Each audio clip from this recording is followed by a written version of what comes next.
looks a little crooked.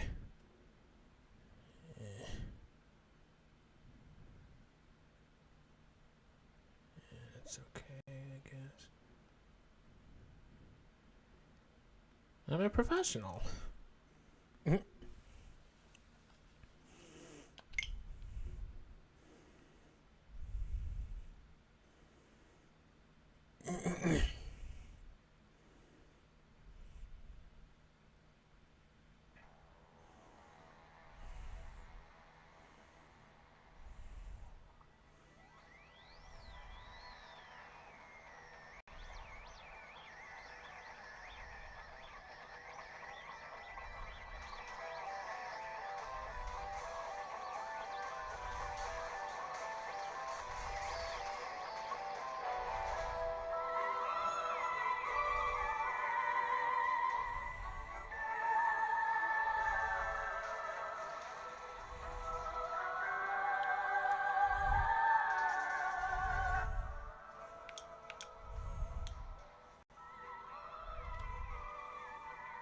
Yeah, I think that's...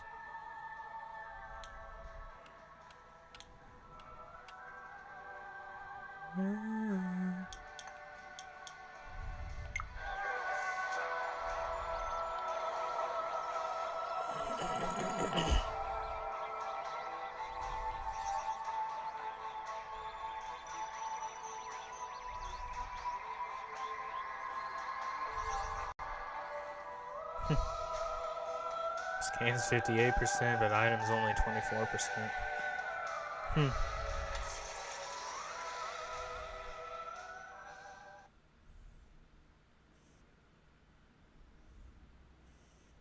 Basic guitar distortion pedal. No.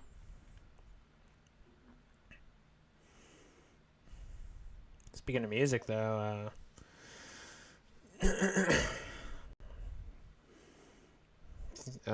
just before starting this, I was listening to the Grace Community Church production at the Shepherd's Conference of this past year.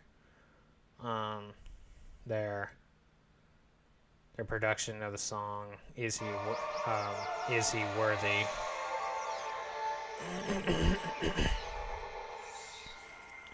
And if you want just something that is just so magnificent sounding and can, like, you know, just really move you to tears and or knock your socks off, yeah, just like look that up. Just like, because I actually had to blow my nose and wipe some tears away because I was just like, I was quite moved.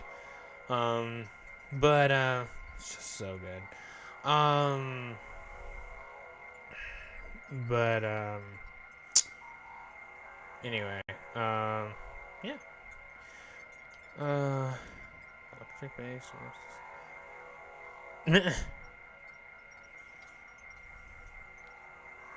I don't know who wrote it. Just look up, like, "Is He Worthy?" Grace Community Church, and at least for me, it's the first result is that specific production. It should say Shepherd's Conference in the title as well. With the channel Hymns of Grace.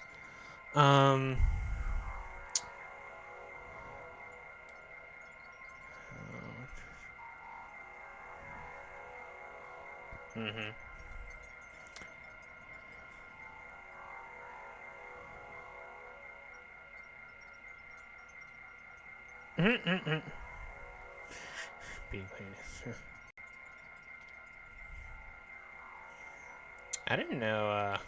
Yes, that's correct. I didn't know he was musically attuned. No pun intended. No pun intended. No pun intended. Hey, what's going on, everyone? This is EJ Kadesh here. Welcome back to Metroid Prime 4 Beyond. So last time around, we did all things, well, ice belt related. We met our new marine buddy, Rieger Tokabe, who's like this. I've been comparing the Marines in this game to like the Bad Batch because honestly, they just gave me Bad Batch vibes, and um,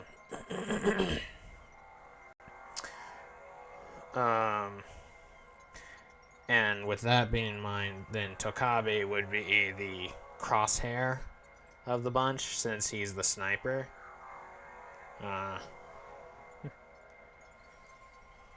um, Now, hopefully, he's not too much like Crosshair because Crosshair actually becomes a traitor or something. Your objective is down there with you, Samus. May Solon guide you. Ah, speak of the devil. Oh yeah, so Solon is apparently a deity of some sort that his family and ancestry worship, which I think he's of Native American ancestry. Because at first when I saw the name Tokabe, I was like, is he Japanese? He doesn't look Japanese. But then I was like, oh, wait a minute.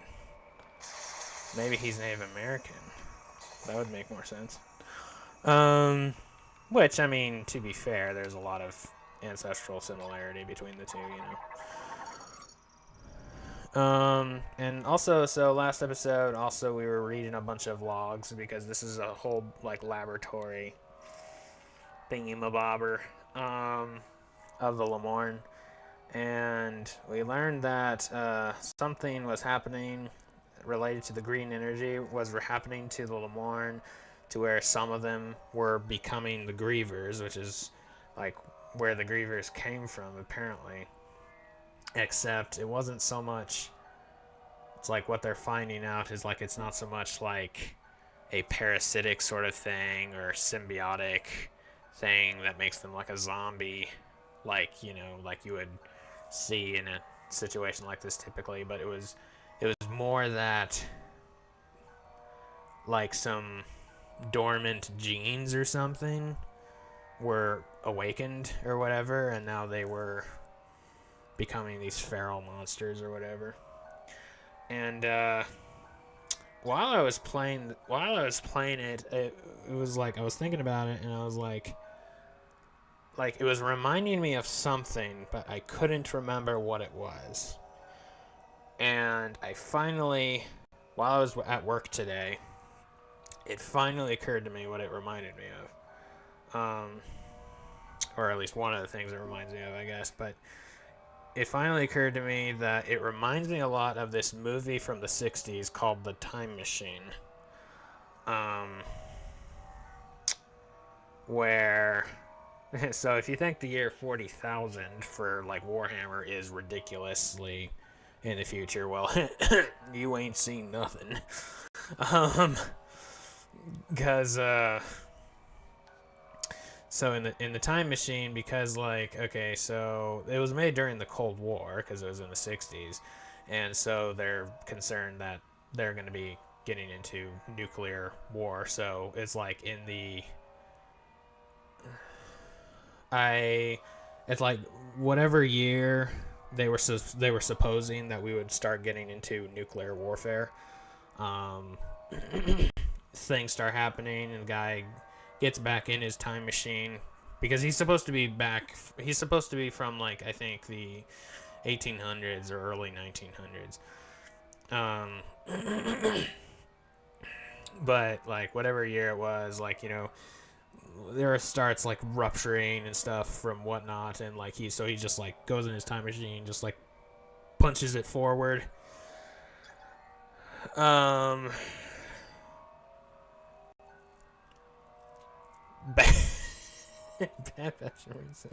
bad base, bad biology, battery juice bipedals with a badass bird armor bay.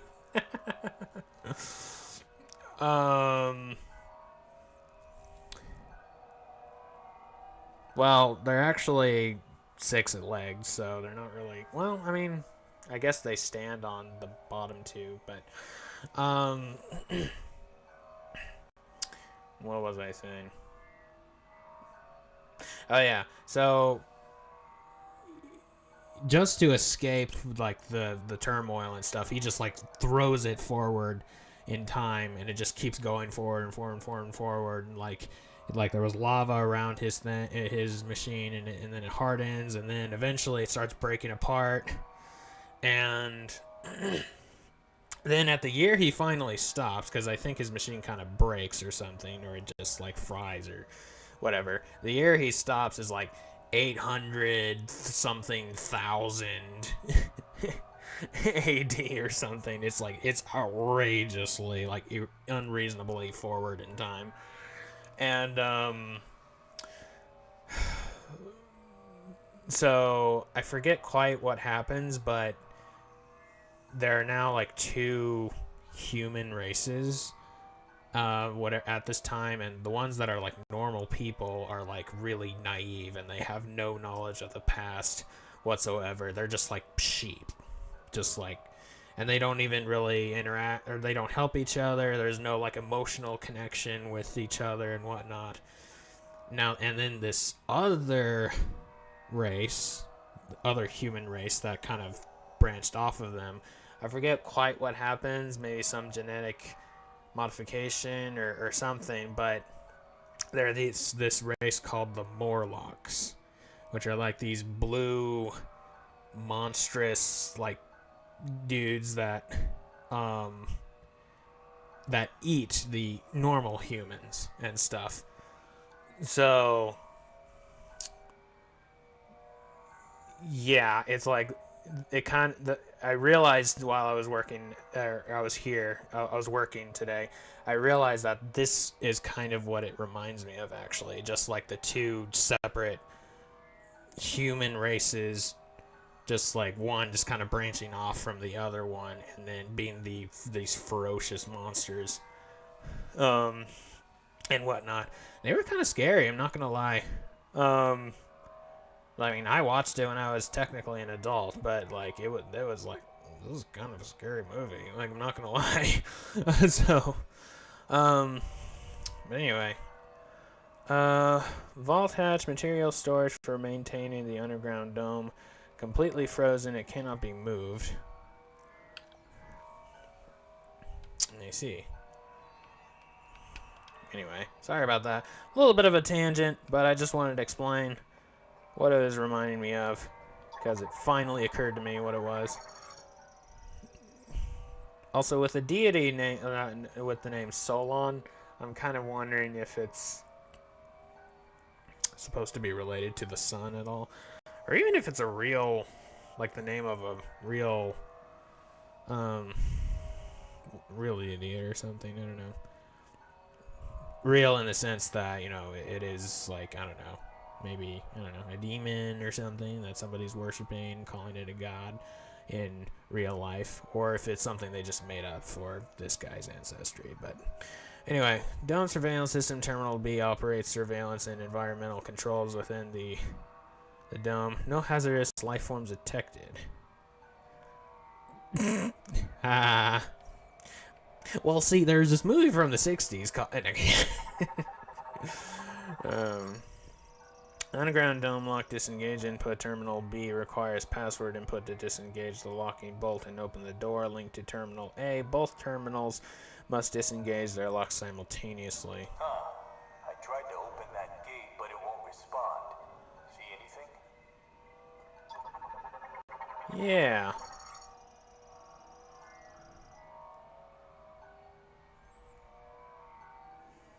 Quarantine chamber for dangerous bioforms. Oh boy. Getting Prime 1 vibes. And kind of dread. But, like, there was this part in Phendrana Drifts, the icy area that was called the Quarantine Cave, and that's where you fight Thardis. Which, there is a creature that we've seen in, like, trailers and footage and whatnot that makes me think of Thardis. Except it looks more like a rocky beetle monster, which I suspect that is the boss of this area, but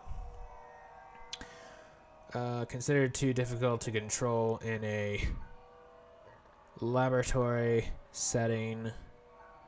Control are kept in a special underground containment facility built into a natural cavern.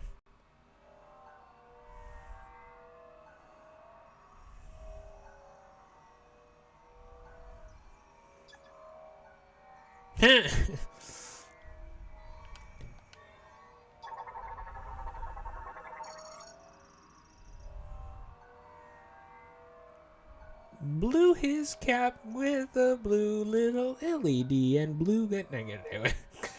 Heavy clamp used to secure the door. In the event the release mechanism becomes non-functional, it can be pulled open. So noted.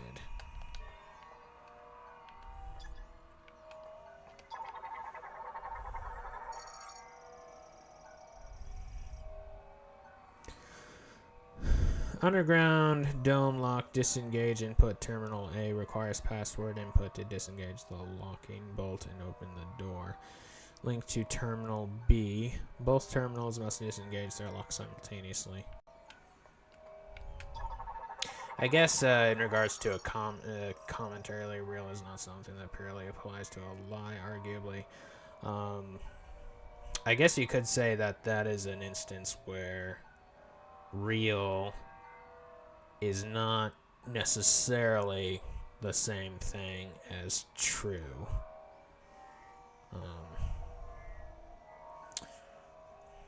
Like there is I guess there's a sort of nuance there, but it's like, you know, like Satan is real, but is he true? It's like, you know, but then God above, you know, and Jesus Christ, you know, they are real, or they as in the Trinity, you know, real and true, you know.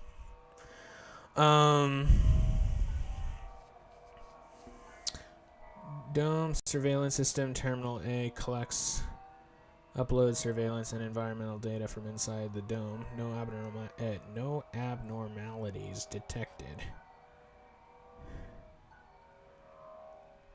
I've seen a lot of Peanuts comics, but I'm not sure I've seen that one. In fact, when you said real stuffed dog, I started thinking of what is that book called? The Velveteen Rabbit or whatever. Yeah, we also got the Psychic Lasso.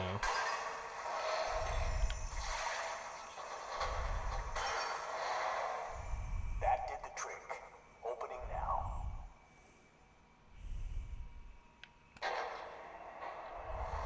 Thanks, bud. Happy hunting.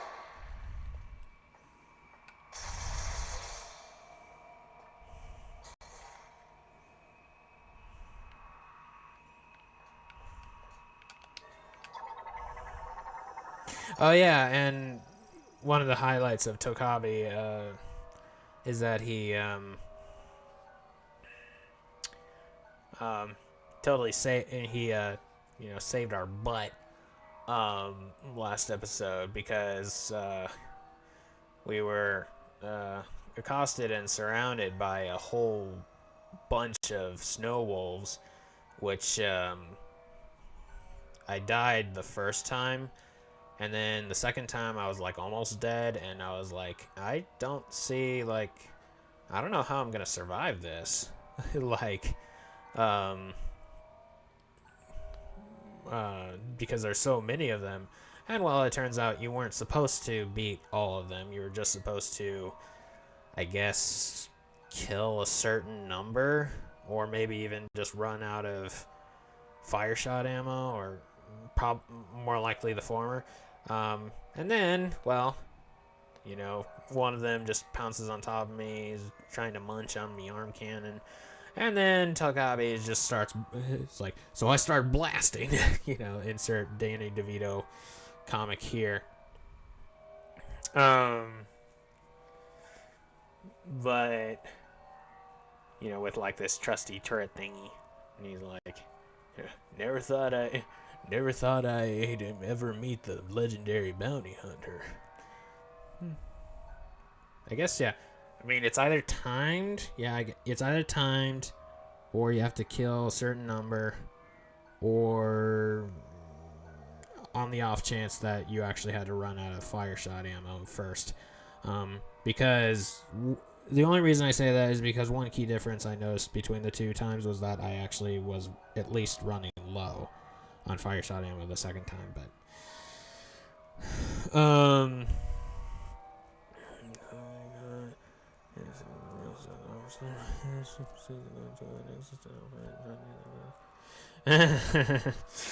that's funny.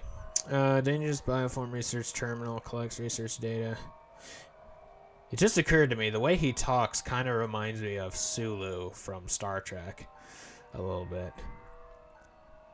It's like it's a little nasally. Which is funny because Sulu is Japanese. So, which is what I kind of thought he was supposed to be at first, like Tokabi, that is. Oh, did I?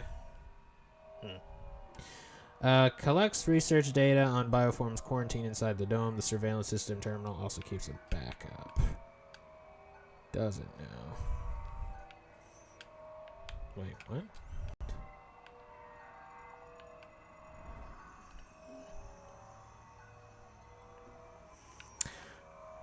Something, yeah. Well, it seems to be happening, like, although we've rarely run into Silex, thus far, he seems very much ahead of the game, and seems very much actively involved in trying to thwart us, from time to time. There are a number of instances that it's more conjecture that he was the one. It's like, okay, it's just, what are the chances? Because, okay, one thing we do know for sure is that he stopped us from crossing this one bridge in the volcano. Like, you see his gauntlet, grab some controls, and then boom, like the bridge collapses and stuff. The rest of it is speculation, though. But it's just, one of the things is when I enter Soul Valley again from wherever it was, just what are the chances that it's just at that exact moment as I'm exiting out, you got this thing go up, which looked like a bomb, just something going in the sky, and then green energy starts coming down and it starts affecting the creatures and making them more powerful. Or the Cybot taking his form and stuff, specifically. And then, okay, and then in this case earlier, it's just like the place just went into lockdown. Before the creatures even broke out of before the Grievers even broke out of their cryopods, the place went into lockdown, just whatnot.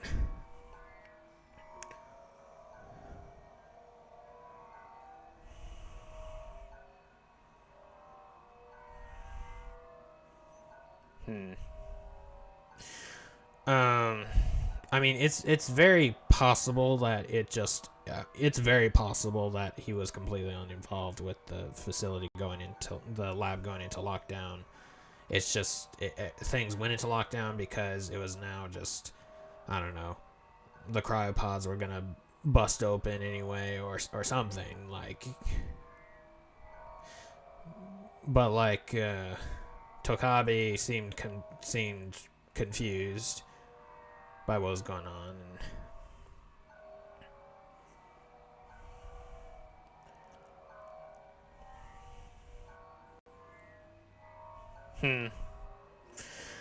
Yeah, it's all very interesting.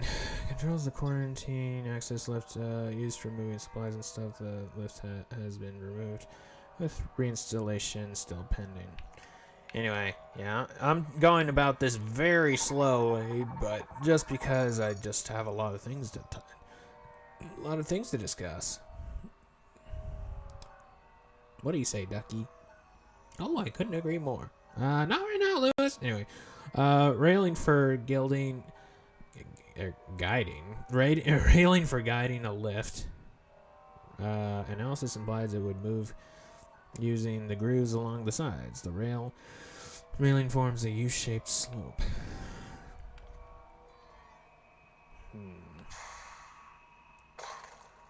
Wait, am I about to fight that creature that I mentioned earlier?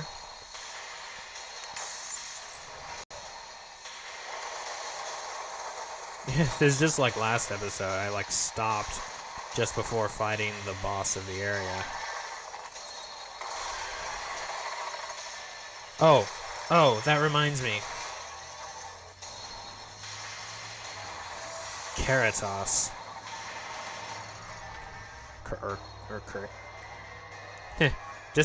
Just remove the E and it's like Kratos, like the guy from God of War. But that reminded me. Another thing is that before I even encounter these creatures, like these big bosses, they're already infested with Metroids.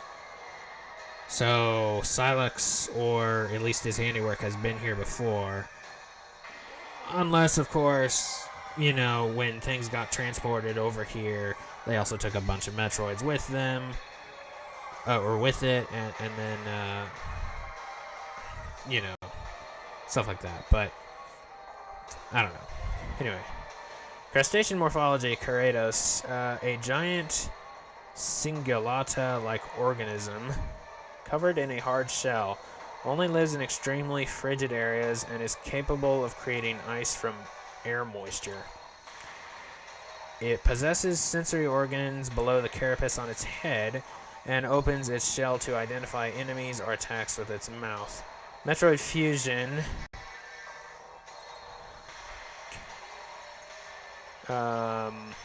with its mouth. Metroid Fusion has altered its body composition, leaving its core completely exposed. Man, lots of love to Metroid Fusion. Anyway, Keratos. Keratos is a giant cingulata-like creature, double Samus's height, and inhabiting ice spell. That's the first time a creature has ever been described in conjunction with Samus's height, which is what exactly? No, because that has been sort of a source of contention over the games. Its body is covered in a hard outer shell that resembles the peak of an iceberg. And is impervious to firearms. Below the shell segment on its head are sensory organs and a mouth. This shell segment opens when it wants to identify prey, at which point it will spit icy boulders. If the sensory organs behind the shell are significantly harmed, Keratos is known to enter an agitated state. It will curl into a ball, spin, and launch itself at its attacker. Fusion with a Metroid has also altered its body, completely exposing its abdominal core. Unique hybridization means Keratos is a one-of-a-kind mutant being. It was highly intelligent and could communicate its will to Lamorne priests. Sadly, Metroid Fusion has irreversibly altered its consciousness and body composition. Sounds familiar.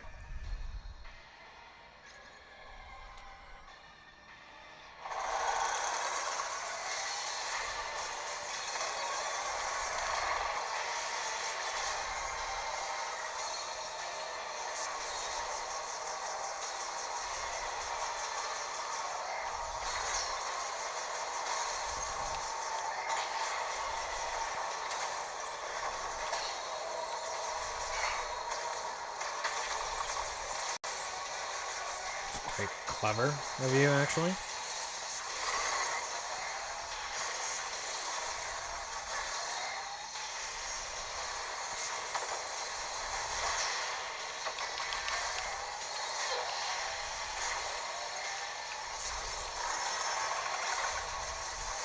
Yeah, the writing is rather interesting in this game.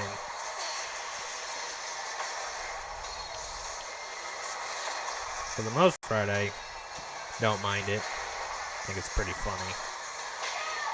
Ow.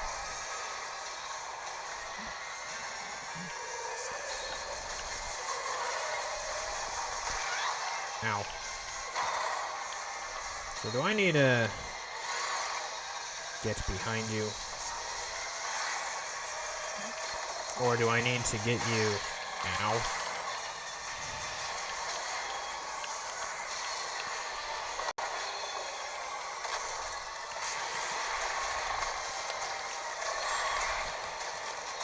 Get spanked. Alright.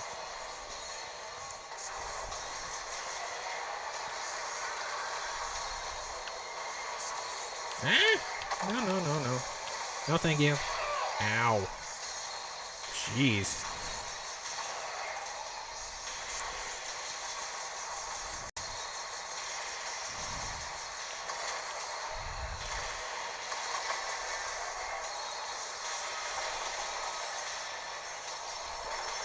Ah!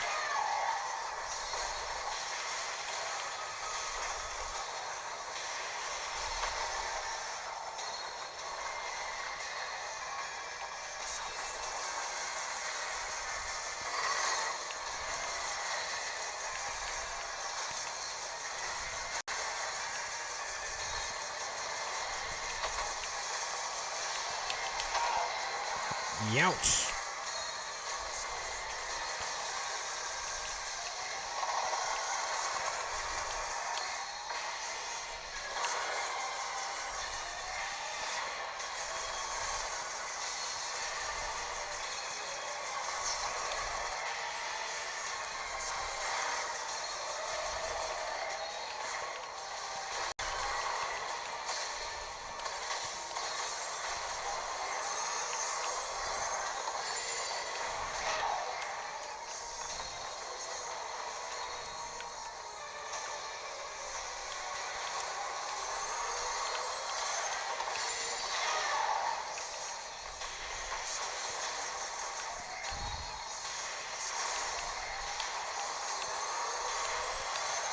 How do I,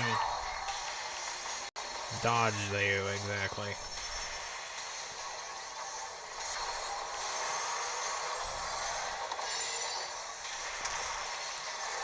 That's how. Okay. This is gross. Anyway. Are you laughing at me?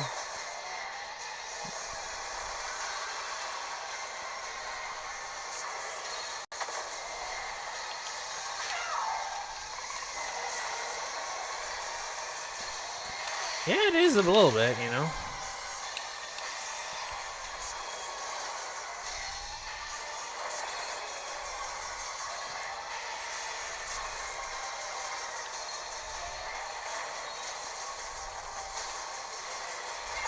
Ow.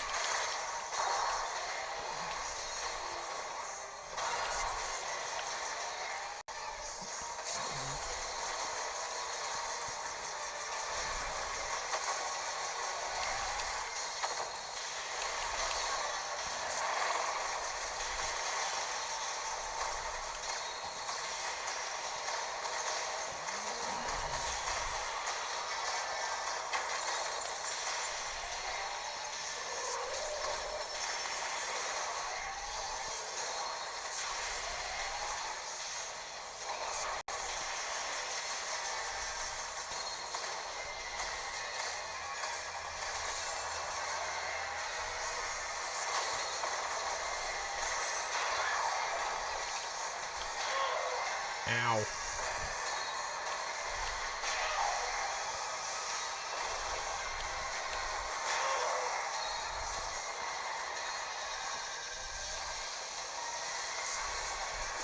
Jeez, how much did they pay the gal who does Samus's like cries of pain? Because whatever it is, she need double it.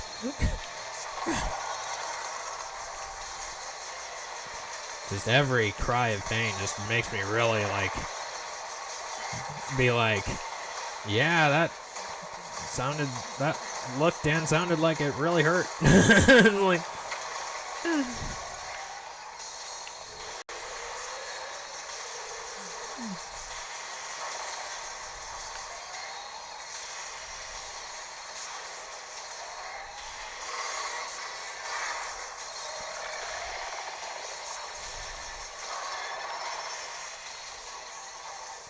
okay. Let me guess, I get the boost ball from you. Ow. I'm surprised it only just now occurred to me. Wait, am I?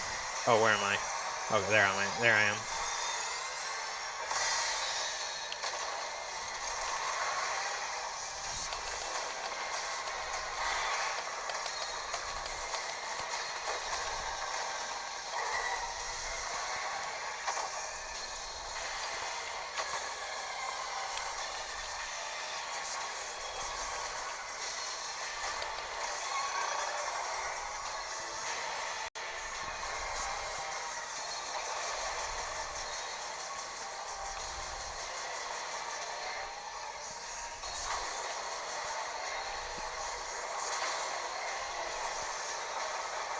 Ah!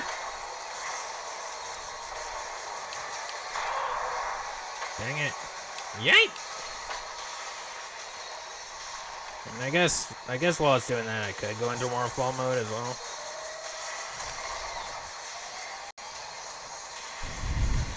But I'm not going to.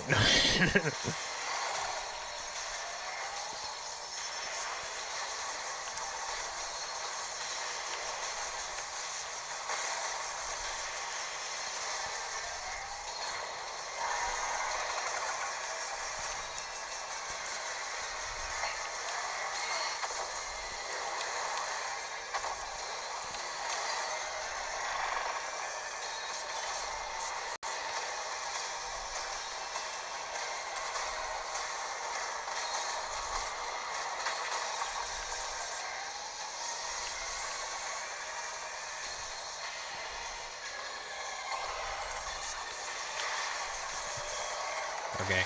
Ah! I thought that was a pickup. Okay. Yeah.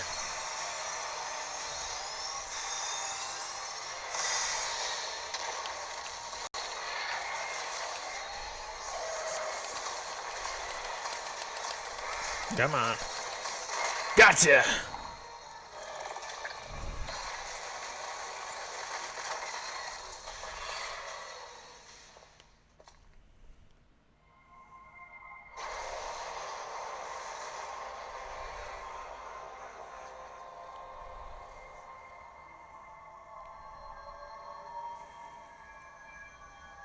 Ooh.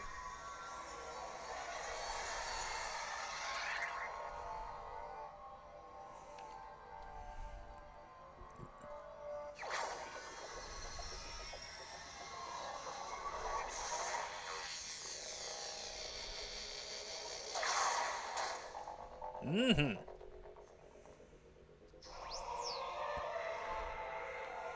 Psychic boost ball.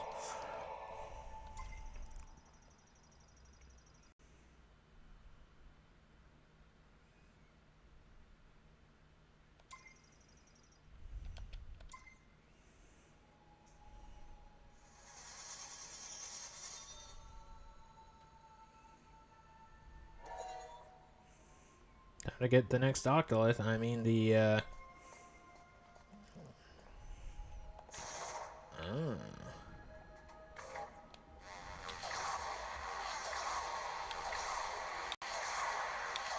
little callback to Prime 3. Love it.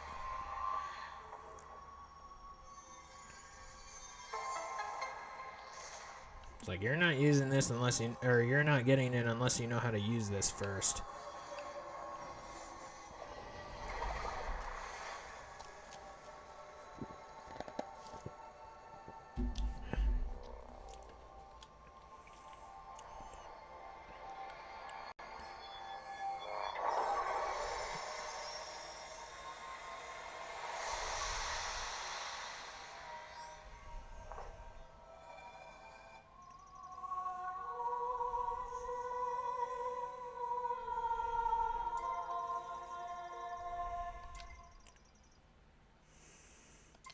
So is that the third one?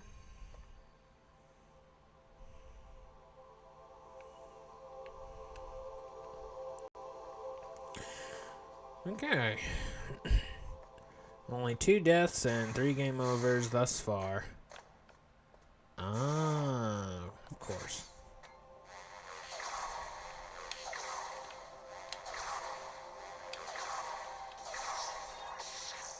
Oh.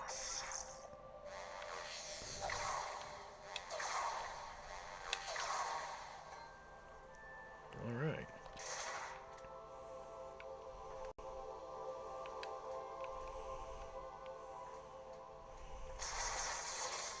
You've done well, Samus. I'll meet you up top. Thank you. How's the leg? That was something,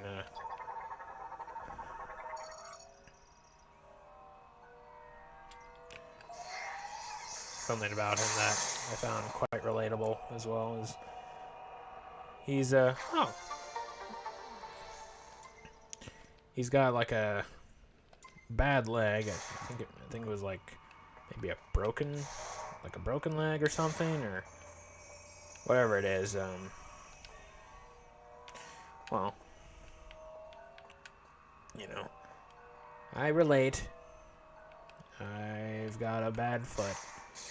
It's got screws in it from a bad after a bad it was like a talus bone fracture, and in conjunction with dislocation, ankle dislocation.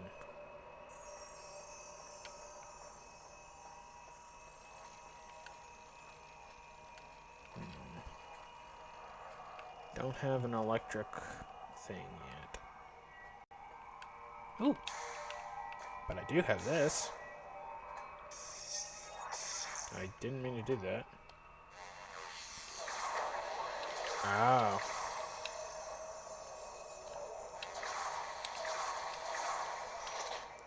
Got it. Okay, okay. Let's just save again, just in case.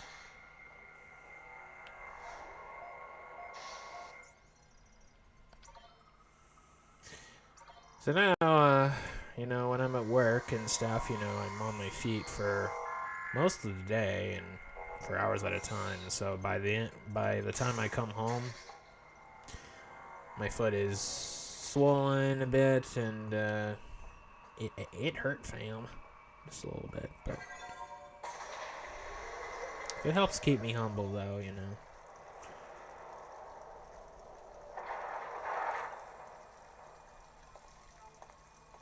Samus. Looks like you got what you came for. A message came through the station radio while you were gone. Somebody named Specialist Mackenzie. He sent over the coordinates for base camp, so I'll be on my way soon. Now, I've been on a lot of missions. This has always protected me. May Solon light your path. You go on ahead. There's a healing pod up here, and Kind of I'll be a- as good as new in no time. It's his talisman thing. It's kind of a... I thought he was going to give it to me or something. I was like, why are you bringing this up? And now I'm thinking, oh, wait. I think he's probably saying, look, I'll be fine or something. Well, may the mighty hand of true providence protect you. Anyway,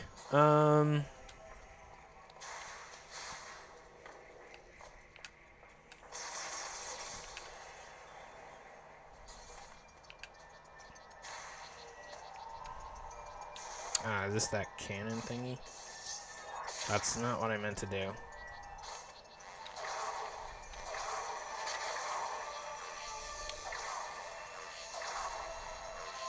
Well, thankfully he didn't give it to me, because I was thinking to myself, I was like, I don't want it.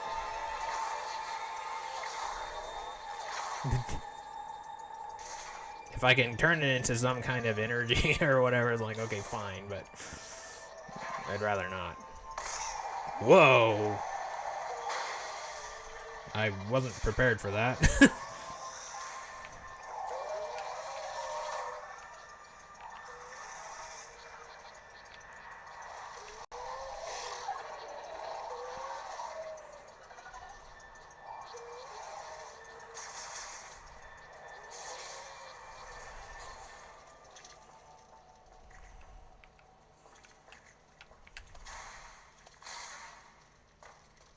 So, yeah, so he's headed on his way to, now he's headed to meet Mackenzie. Oh, it's that thing.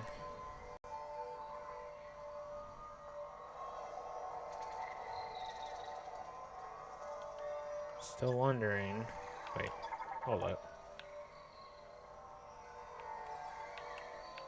You're new.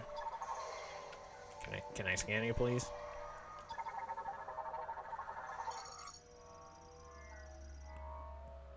Blue Krauk. Chiroptera variant that flies using their patagium wings. Still don't know what a freaking patagium is.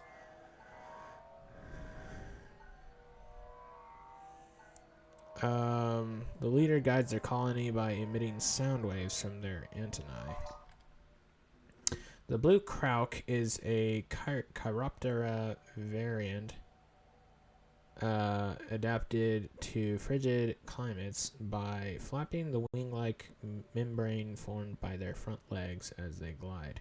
They are able to fly freely. To conserve stamina, they undulate their bodies to reduce air resistance, which allows them to fly for longer periods of time. Their legs have degenerated, meaning they are unable to land or stand up. Once they take flight, they will continue to fly for as long as they are able, even sleeping while in flight by resting half of their brain at a time. Fascinating. They habitually form groups of around 20, including a leader who leads the group and directs the others using sounds from their antennae. They rely entirely on these sound waves and should an obstacle suddenly appear in their path, and if the leader fails to make large enough movements to instruct the others to avoid it, they will simply collide with that obstacle.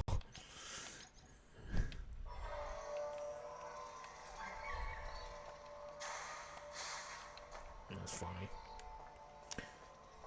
You know, there's a spinner thingy up here.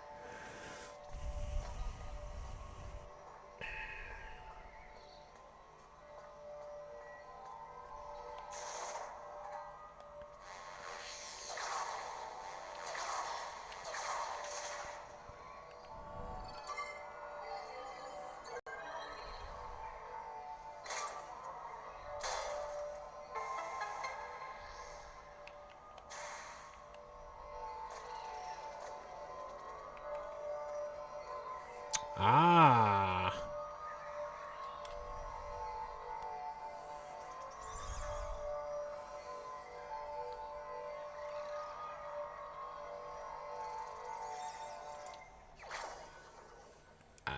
Okay. Chip made by the Lamorne, a Galactic Federation engineer level 4 or higher, can modify this chip and integrate it into your suit. I do believe I know such an individual. Lucky for you. Lucky me.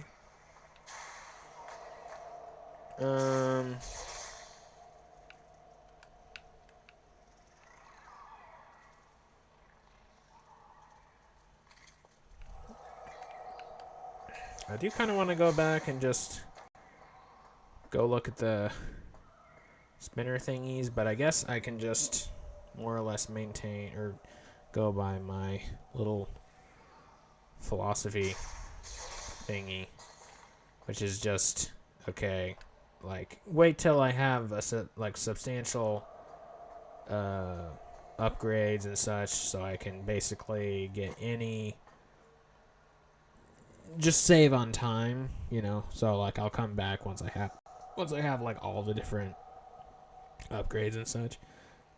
And if I run into like an energy tank or missile expansion before then, well, yay, you know. Though I may be making things harder on myself, but it's alright.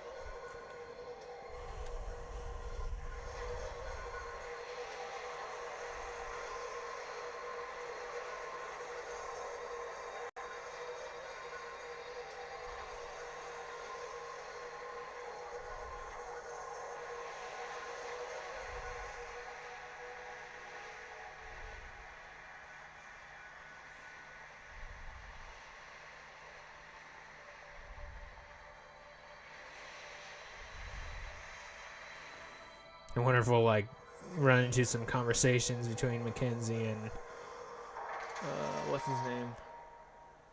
Tokabi.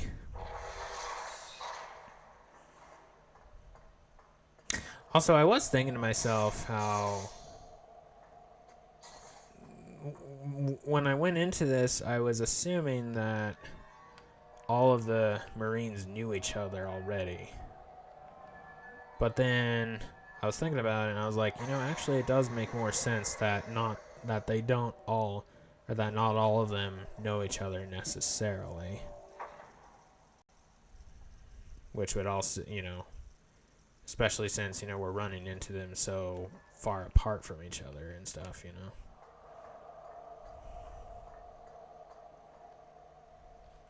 All right.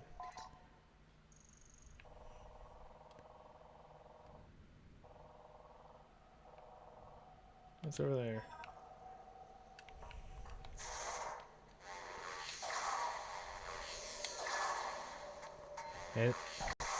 It has the same build-up sound, but not the same. Oh. Okay, never mind.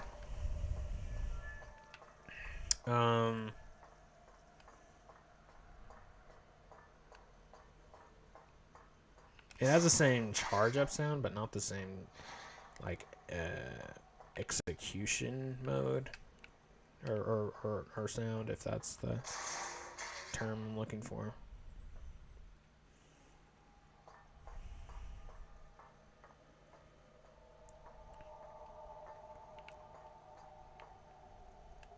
Didn't quite think I would ever say this, but it's good to be back in Soul Valley.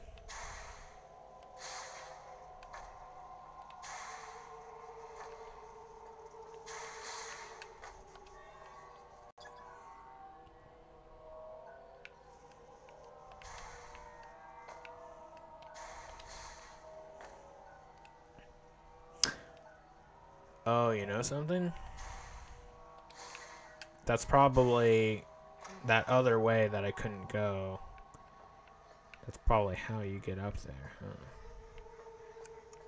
huh? Viola!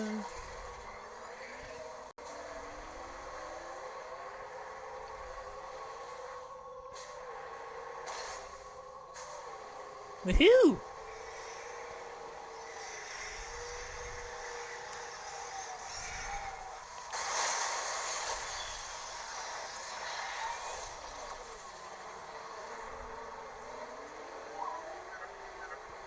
Congratulations, you got another teleporter key. Only 2 keys left. And it looks like you found more technology in Icebelt. I might be able to help you. Can you bring it back to Space Kid? By the way, I saw the data you acquired. Can't believe the creators used to be before. Ah. Yep.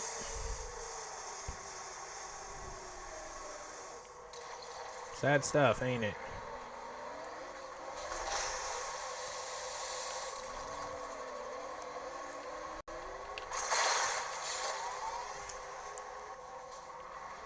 Still not sure what we're doing as far as bringing the green energy thing to the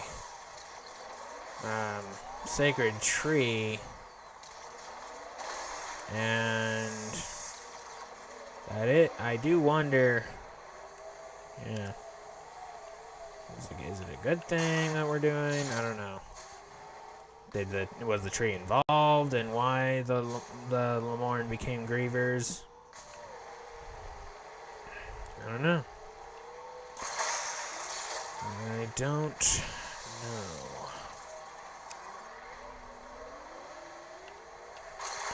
Also, just collecting the green crystals reminds me of like the game Space Conquest 3D, where like you can, when destroying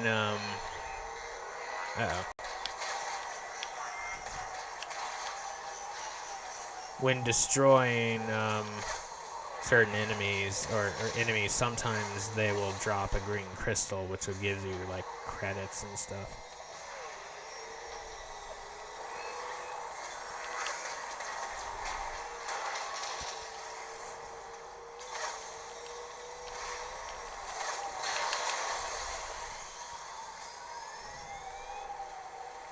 Anyway.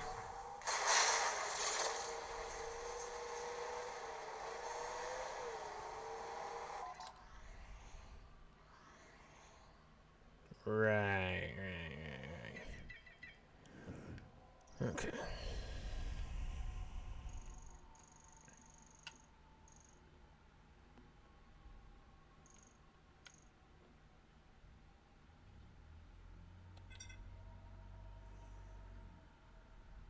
Ooh, we get different markers.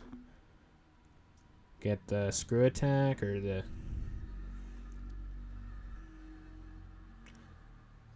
just kind of more the Metroid symbol. Got the more like Google Maps locator. Got a skull, an item, a missile.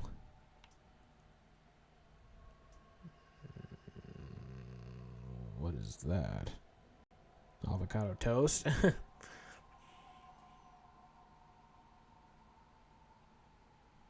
Hmm.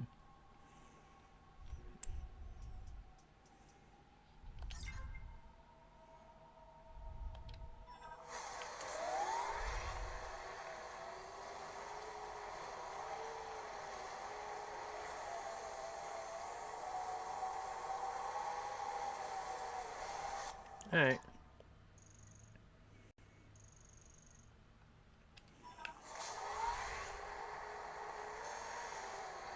Unfortunately, I mean, I was kind of hoping there would be like some arrows pointing in that direction, but alas.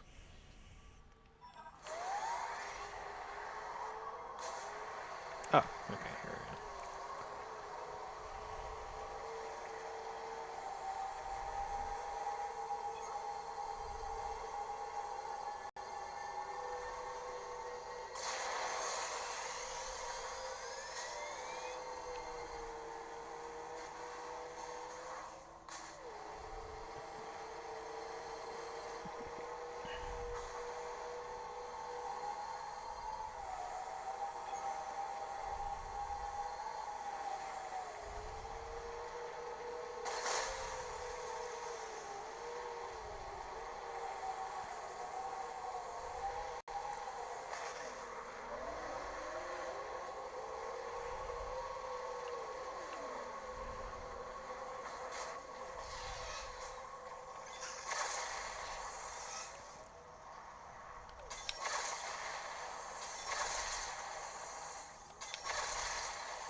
Well, now I have another little roller. Well,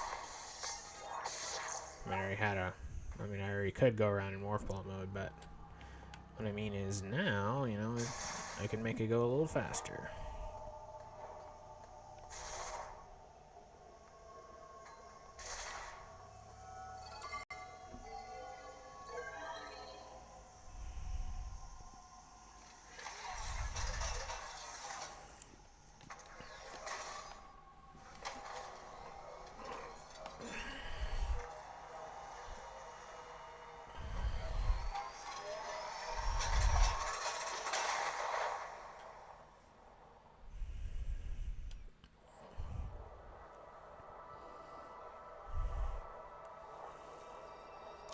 Unfortunately, sad to say, a lot of, so-called Christians will also use the cross as a talisman, especially, or essentially.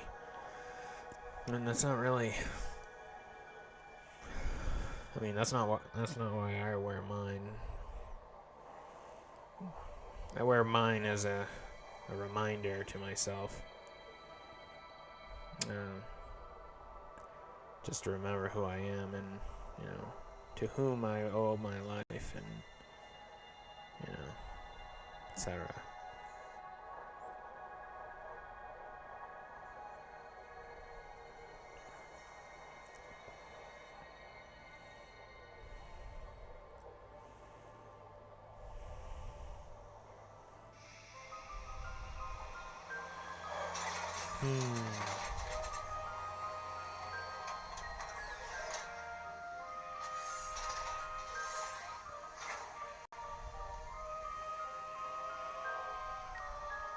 Okay.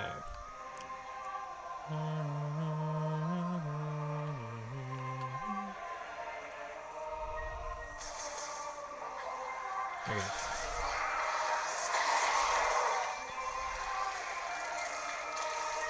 Oh, is that literally the? It is. Okay, I was about to say. Okay, now I do remember there is this one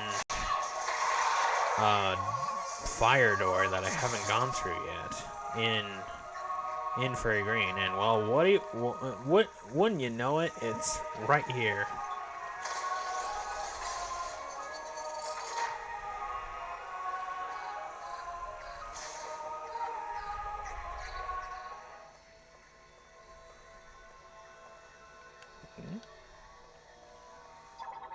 What's this?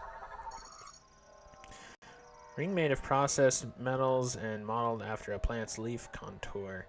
Its stand is installed to a rail and is movable only while the pressure plate at the center is in use.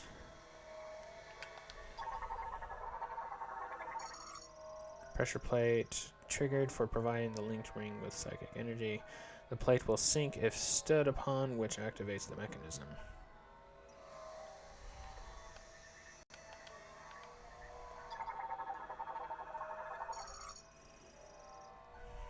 The one who wields well the power of elements shall explore to the ends of the world and deepen their knowledge of it.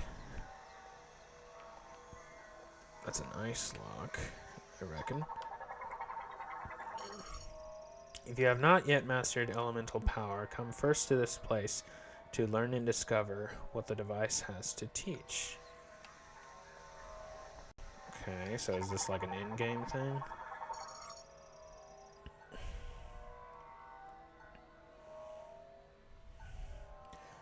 Large gate barring access to the rear chamber. Activation of a separate device will cause it to open. Indeed. There's an electric lock. My name is Hivin. More than a Lamorne priest, I am one who freely commands the elements. So what, you're the Avatar from Avatar: The Last Airbender? The element of fire burst forth. The element of fire burst forth into this world. It was the first element that Lamorne learned the control. You must know its origins to be its master. Yeah, now we're getting into Avatar stuff, you know.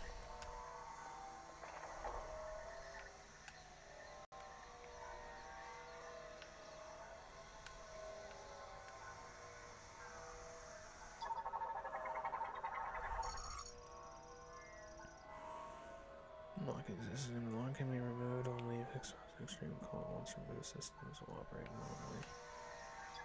Wait. Oh. Huh?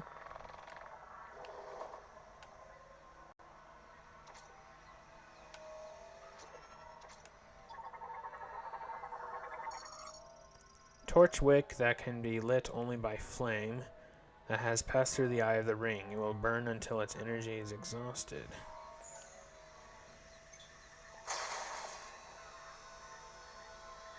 Huh.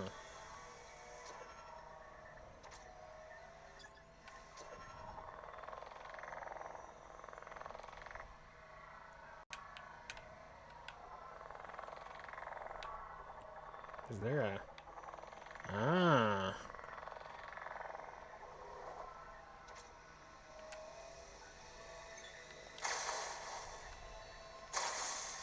Oops.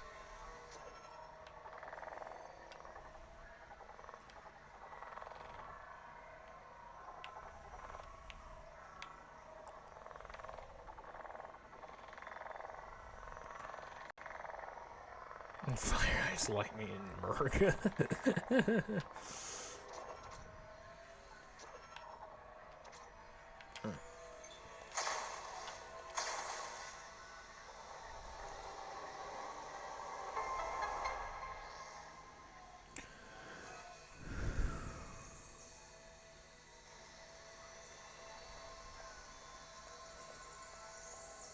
Huh. Don't mind if I do. Maximum, okay.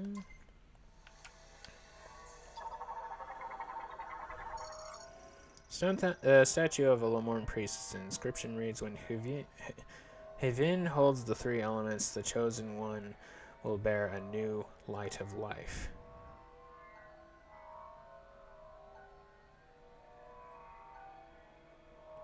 Is this the new suit?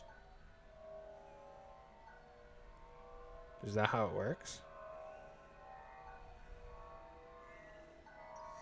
Also, I see, so he's now holding the fire element with his middle two hands.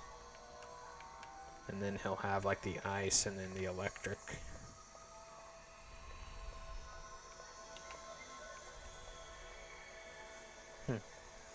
So like in Club Penguin, there are only three elements. Except instead of fire, ice, and water, we have fire, ice, and electricity. Which makes a bit more sense because, I mean, ice and water, they're like the same thing.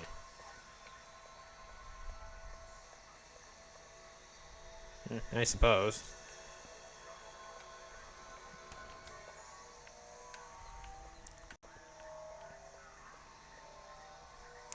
Just the word light stood out to me just because the white suit that we saw in this game, like, naturally it just heavily reminds me of the light suit from Echoes.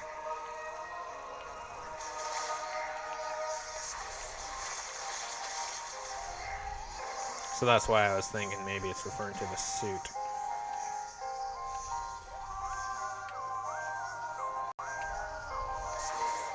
It's just it also just seems like, you know, all that fuss for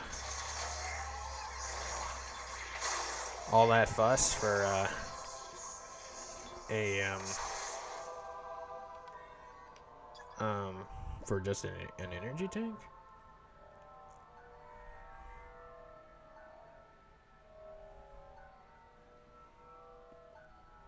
I think I heard something about that, or maybe I'm thinking of how they're experimenting with cars that run on that sort of thing. But I think I did hear something about that, yeah. Or you might have mentioned it before. Storage locker made of extremely durable Icostan steel, making it impervious even to powerful weapons. It will open if a current is passed through the... Oh, right. This is an electrical weapon thingy.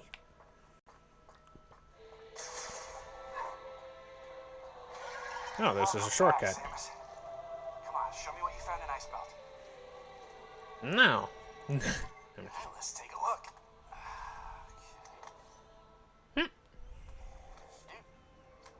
Dude. Hello, friend. Okay, analysis first.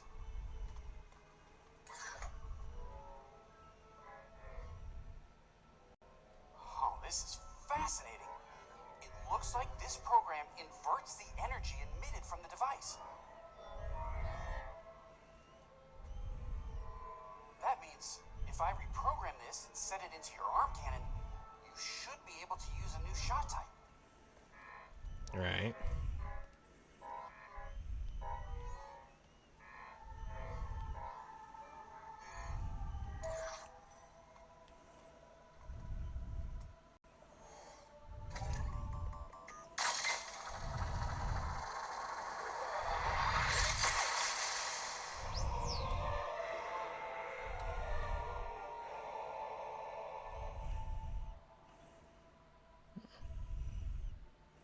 Yeah, and hot air couches. You know, then you can go up nice and high, get great Wi-Fi signals, and However, we don't recommend this product to smokers. My buns are burning. Ice shot acquired. New shot type accessible. Ice shots launch icy projectiles. Consume 1 shot ammo. Activate the ice shot sub-weapon. Press R to fire. Right. Ice shots freeze targets and can briefly solidify lava and magma. Now you can use ice shot. It temporarily freezes the target when hit. You can freeze living organisms to stop their movement. And you should be able to use it on high temperature objects like magma to freeze it for a short period of time by lowering its surface temperature. If you find anything else, bring it into me. I'm sure I could turn it into something useful. Sure you could. You're very talented. Enemies aren't the only thing you can freeze with ice shot. You can freeze lava too. So where's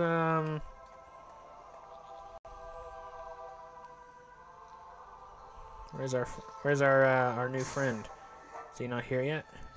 Freeze them all up with ice shot. I think when I got the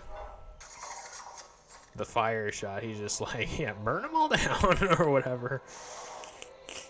Also, I do really like it's a callback to like the different shapes of the arm cannon for different weapons, but it's also like a different twist and stuff.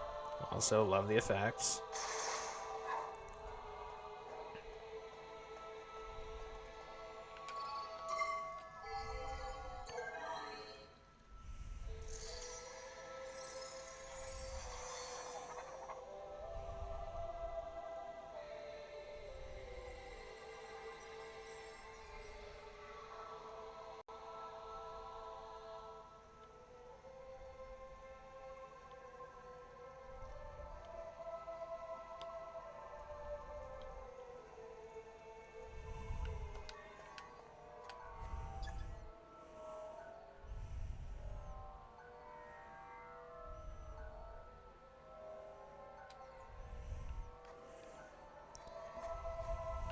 When I look at this shape, I just see like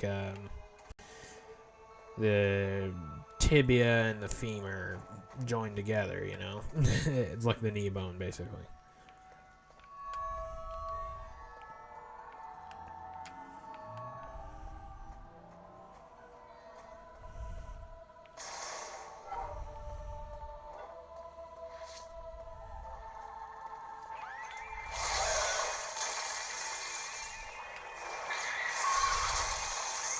That's one way to deal with them.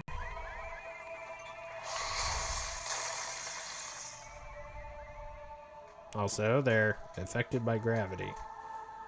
Nice.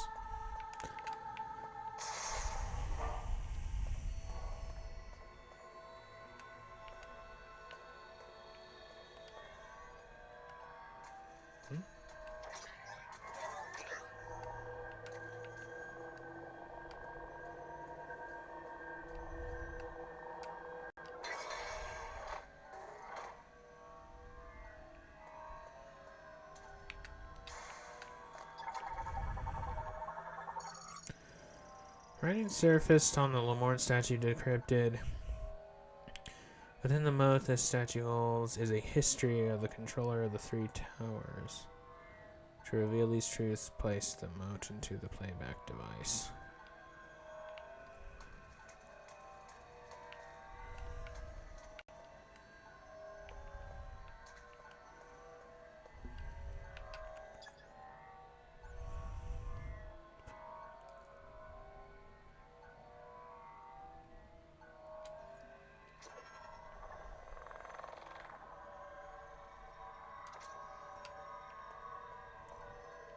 Oh.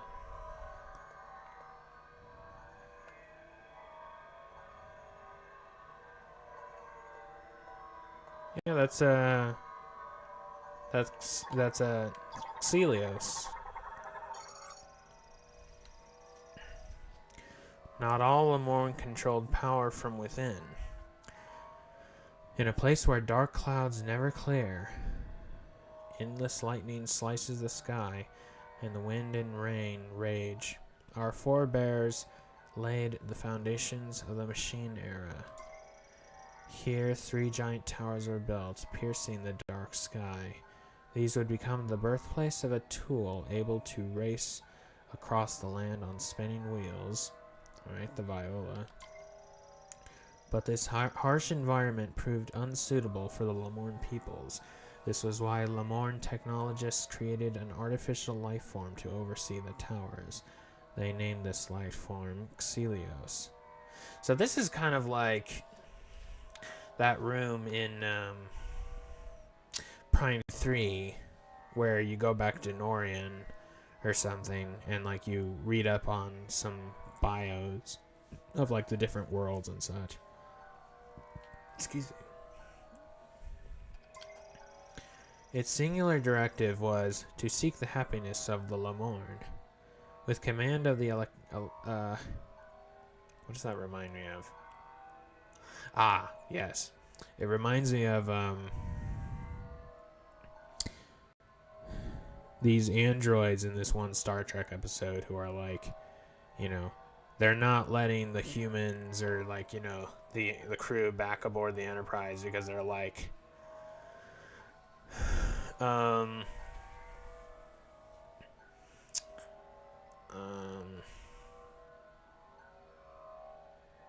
yeah, they're not letting the crew back aboard the Enterprise nor the pirate who was in control of them or whatever, because they're like, you're gonna cause trouble or something out there, and like, you know, you'll be here and you'll be happy, and like, you know, we're gonna be accommodating to you or whatever, but they don't really understand what they're saying, you know. Oh, exactly.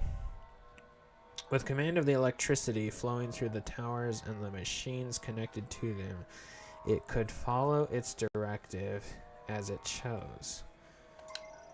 Even now, with the machine era long since past, Xelios seeks the happiness of the Lamorne. That is until he met his end.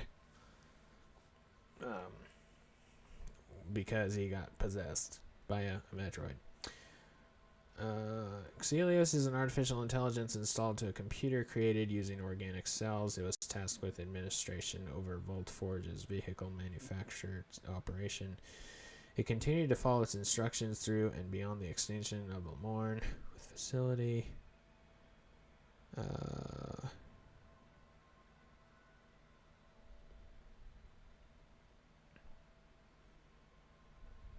I think this is just the boss bio, isn't it?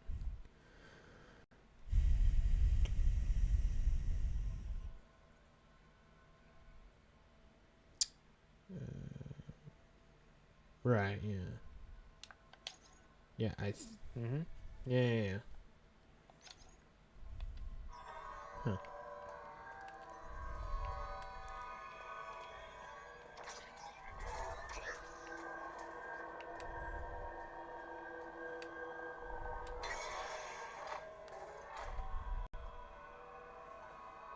Very cool.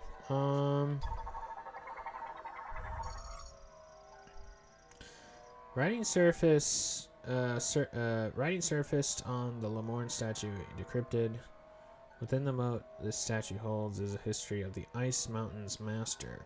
To reveal these truths, place the moat into the playback device.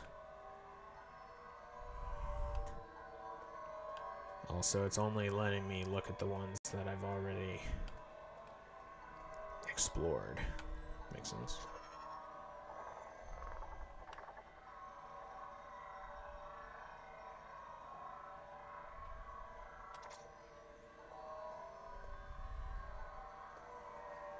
Yeah. The thing we just fought, Karados. It lived beyond thick ice, where frozen shards danced on gale winds, and frigid breath met any approach. In its mind was intolerance, living isolated and intemperate like an aloof warrior. It called itself Karatos. His nature was that of violence, and at the peak of his fury, Karatos was known to throw his giant body at any who might stoke his rage, or spin so quickly that icy pillars would form.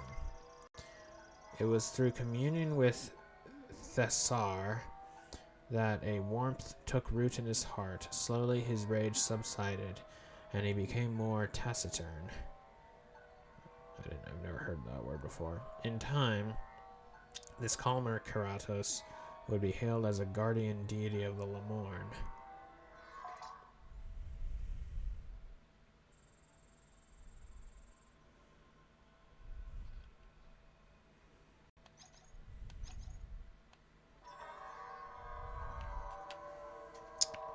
Images of, or now I'm just thinking of Lord Jabbo Jabbo, the resident deity or whatever of the Zora, who got, undone by the likes of Ganondorf and stuff, Why use people making deities out of physical beings? Anyway.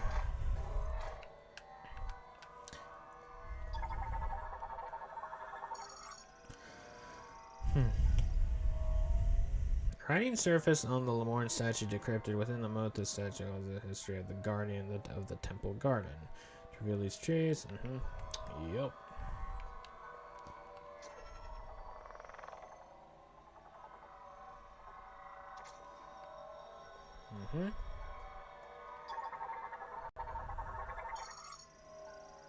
In the distant past, a mass of burning rock fell from the sky to the jungles of Viros.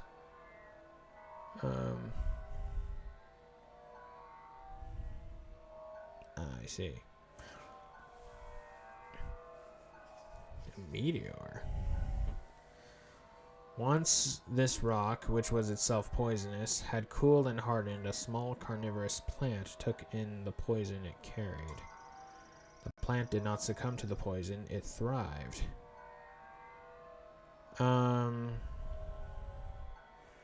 It thrived, growing to rule over the jungle. In time, the priest Thessar became the first the plant could convey its thoughts to, and named it Carvex. Later, at their urging, Carvex eventually relocated to the garden within the Lemorn Temple of Memory. There it ruled as it did in the jungles, and it came to preside over Lemorn funerals.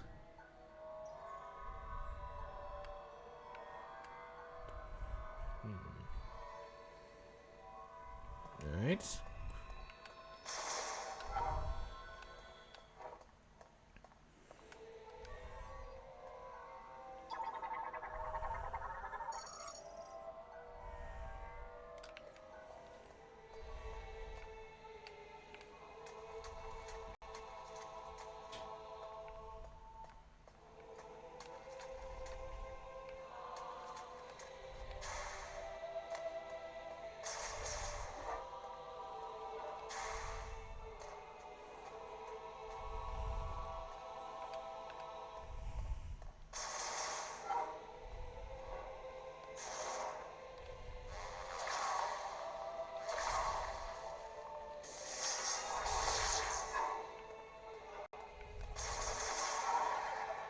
Samus, welcome back.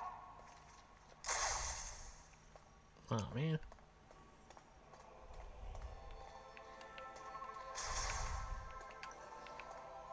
Working hard or hardly working? Alright.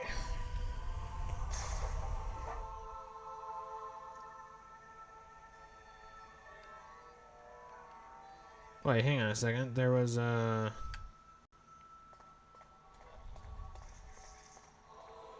was that room?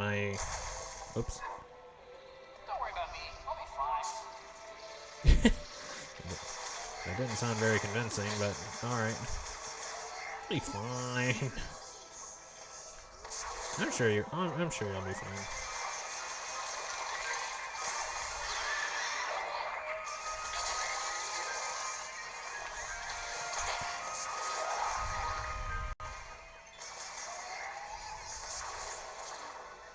Oh, right. That's the electric one. There's the ice door.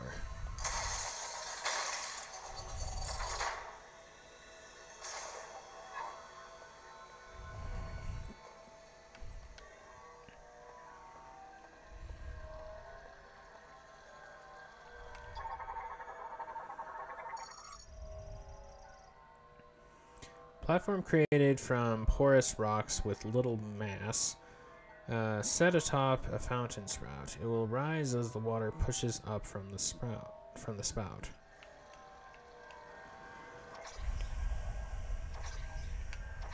No, this. Fountain with a psychic moat socket. Its water is sourced from beneath the temple. While a moat is socketed, it spouts water at a fixed pressure. Like a river that flows along the land, water travels within living things, bestowing its life-giving moisture. Well, I do be 79% wet. Freezing the water carried in all who live. Will blow out the candle of fire. Do not forget this.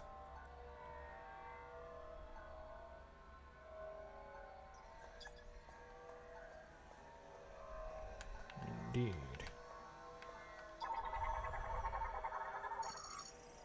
Understand this.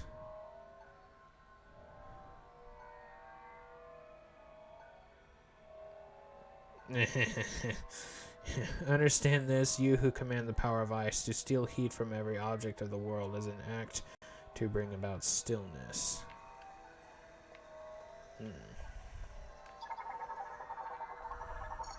So basically, you better take care with what you do.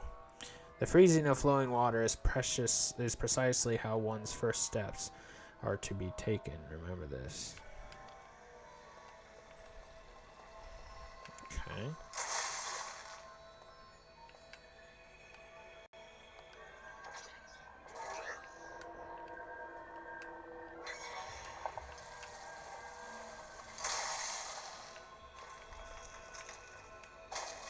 Oh. I see.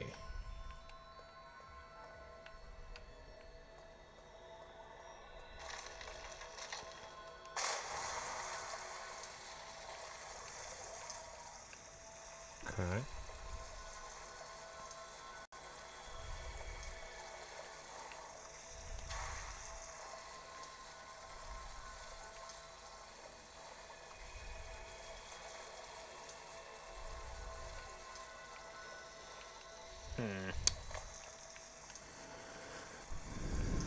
Oh, hang on.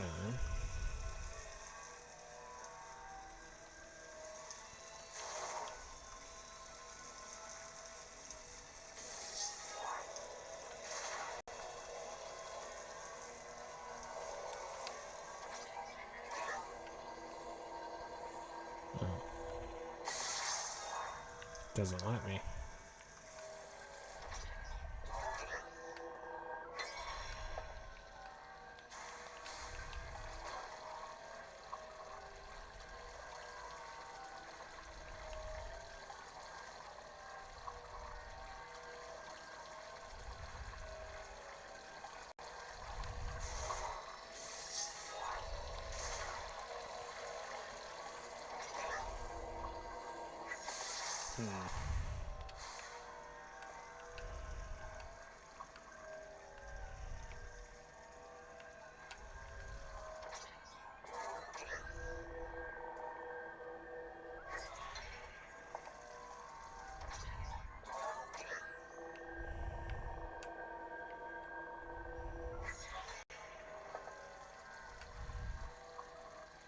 Wait, hang on.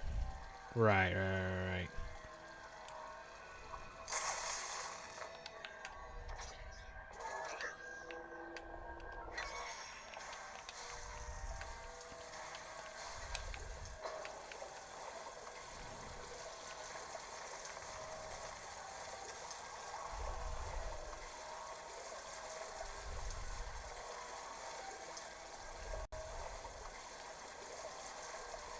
Yeah, pretty much.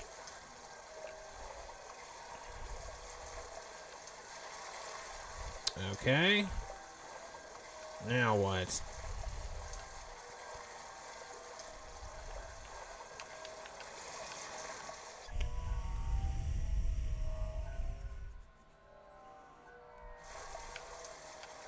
Because I don't think I can...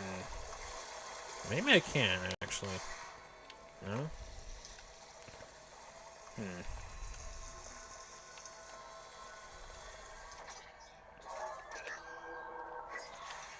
Hmm?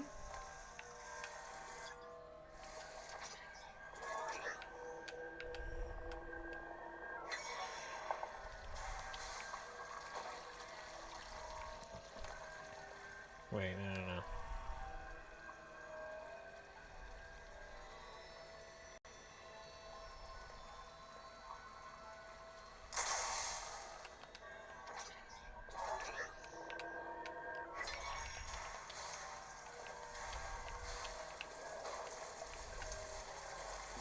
Wait. That's it! I just noticed. I'm at the platform lowers once I, So I gotta act quickly.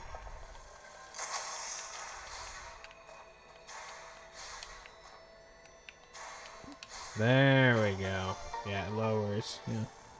Who'd thunk it? Heavy,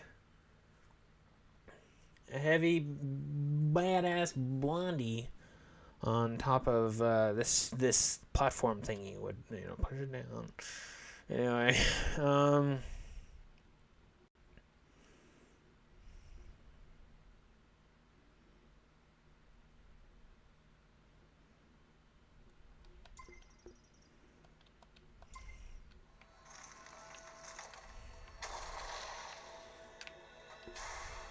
was a fun little puzzle. All right. So now I think Homeboy's got a. Yep.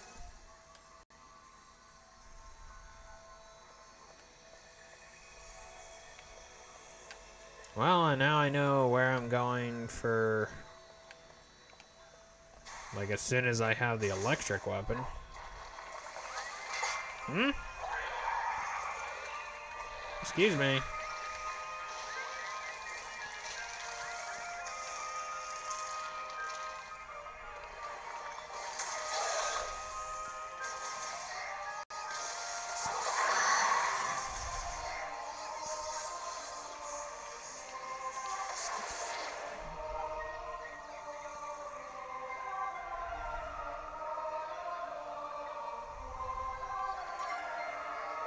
It also does remind me of, like, there is also kind of this like,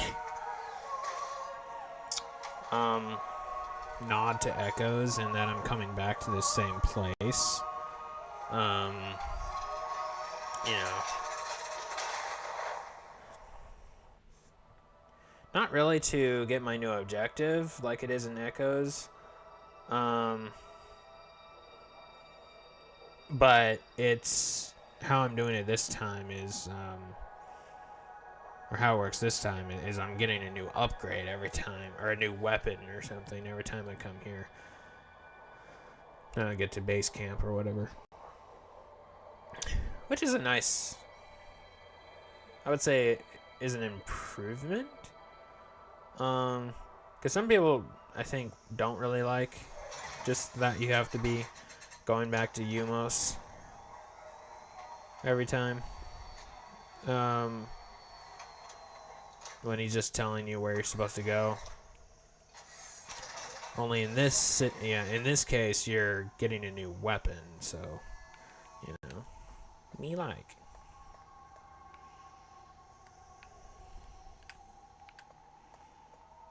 Ow.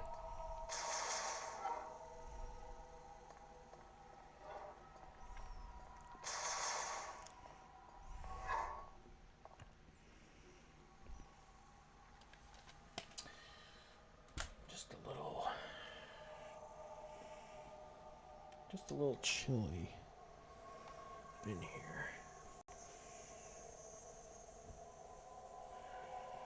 Which may or may not be related to the ice weapon I have.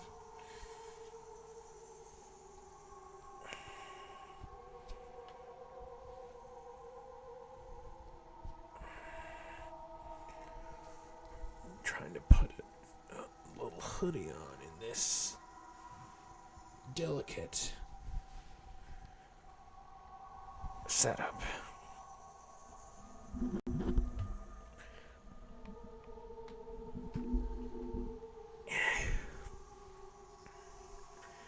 Yay.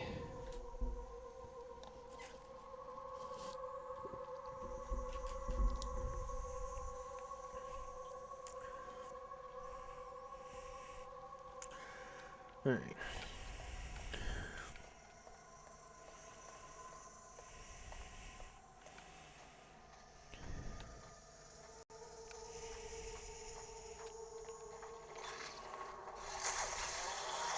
Hey fellas, I got new toys.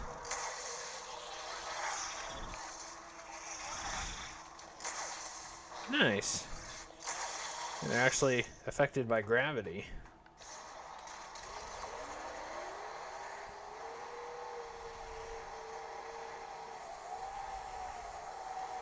Which was one of the things that really stood out to me.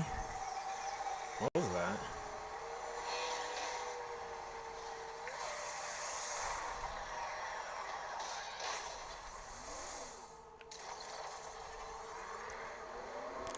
It was one of the things that really stood out to me early on in when I was playing AM2R for the first time, is how he put an ice physics thingy mabobber in it,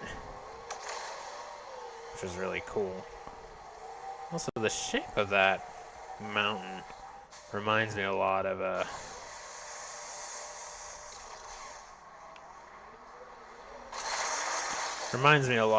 Leviathan seed. Ah, the volcano is that way.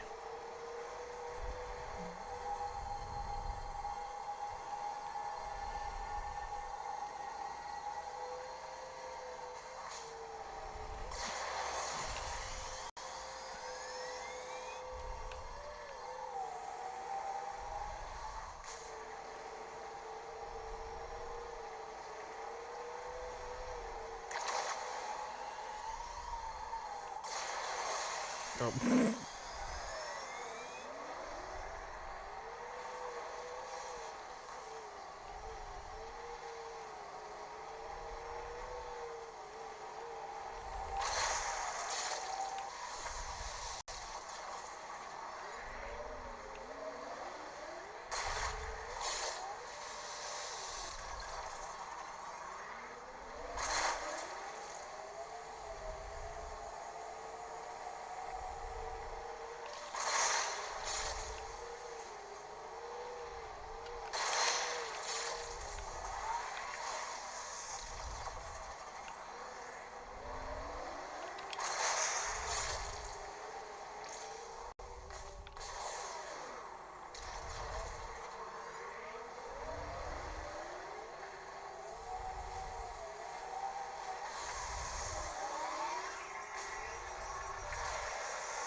Got him.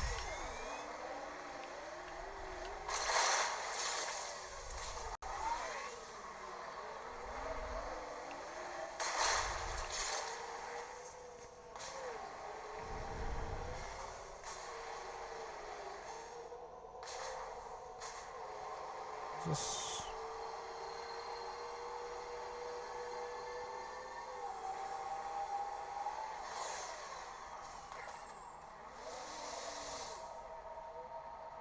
Oh, right, it's like an elevator thingy.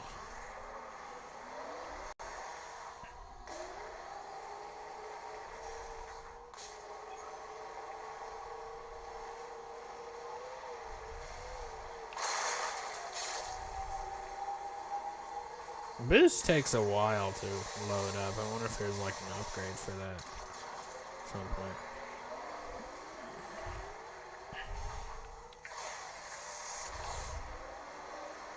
Also, yeah, I wonder. Like, I'm guessing the answer is yes, but like, is it really wanting me to go through this and like clear, like, or collect all of the green crystals?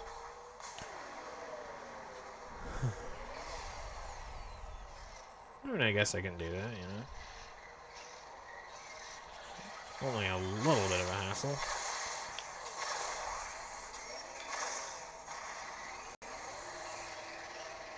It does seem kind of like a boomerang weapon, doesn't it? A little chakram action.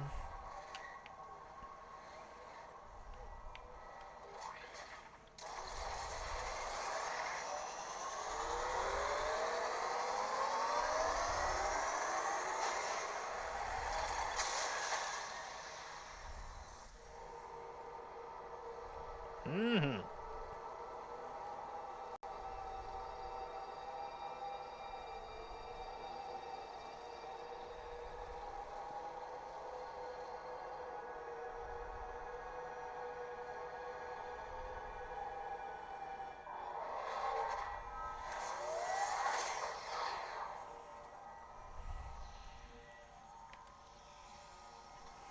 And welcome back.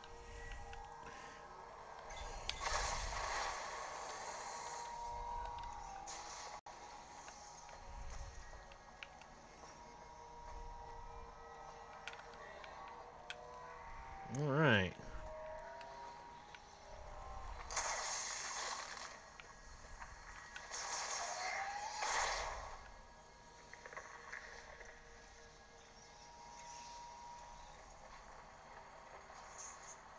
Ooh. Gradual melting.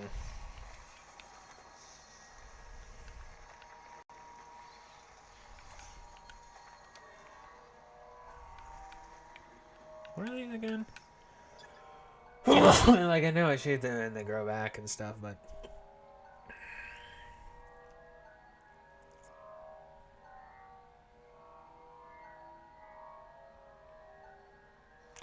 Right, so that's what that is in the pool, in the magma. It's freaking, it's green energy. That's why. That's what it is. Who'd have thunk it?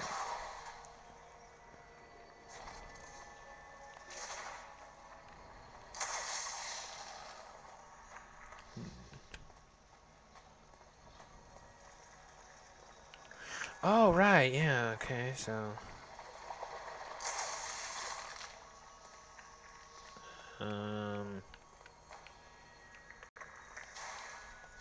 Okay, now what?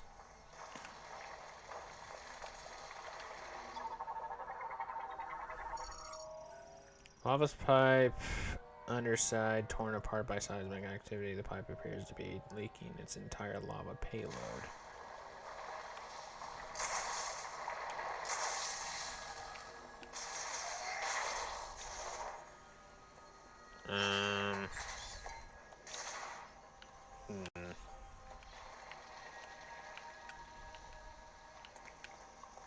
Something.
Ah, okay.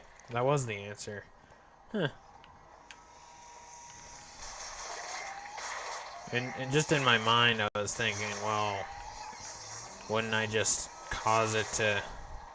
Wouldn't I just cause it to become lava again, you know? By doing that, but... No, that also makes sense. That's not what I meant to do.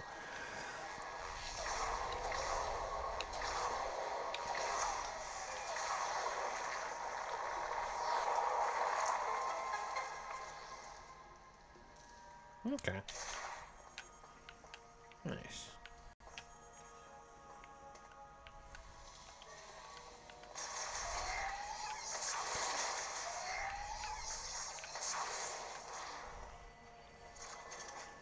Well, maybe I can find that upgrade too for the viola here, because my progress, I feel like, is going to be pretty short. Or what little progress I can do will be quite minimal otherwise.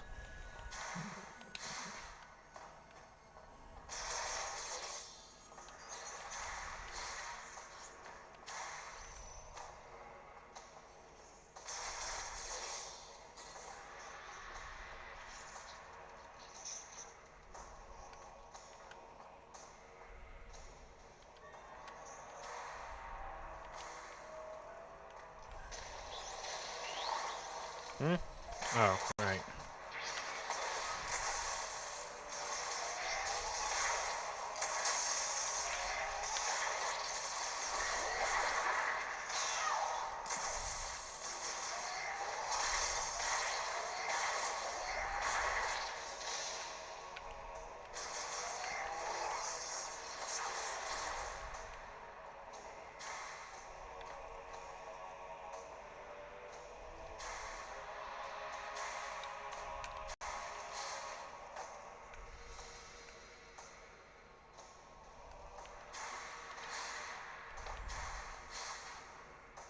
Oh, okay.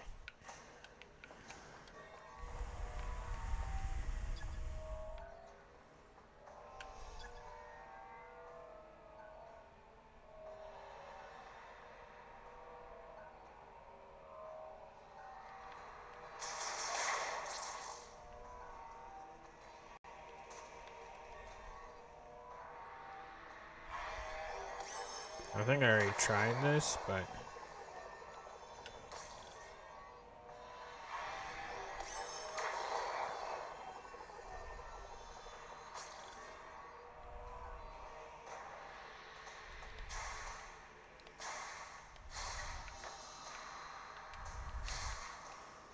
Like an oscillated blast wave of psychic energy? Like, what? What do you mean? Like a psychic power bomb? Is that what you mean?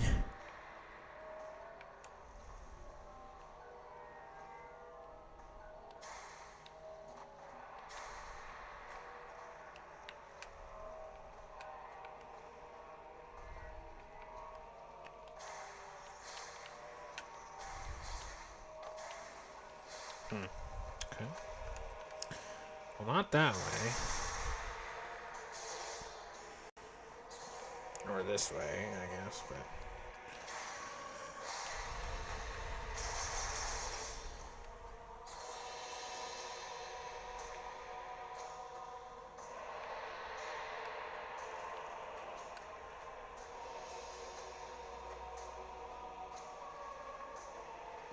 Ah, I wasn't able to get past here before.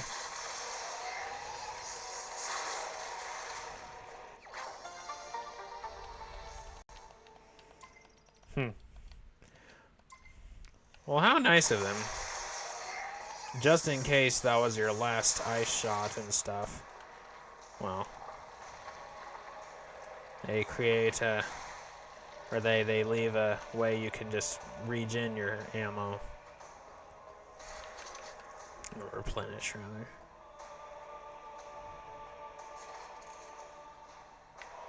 Wasn't there something down here? I don't remember what it was, though.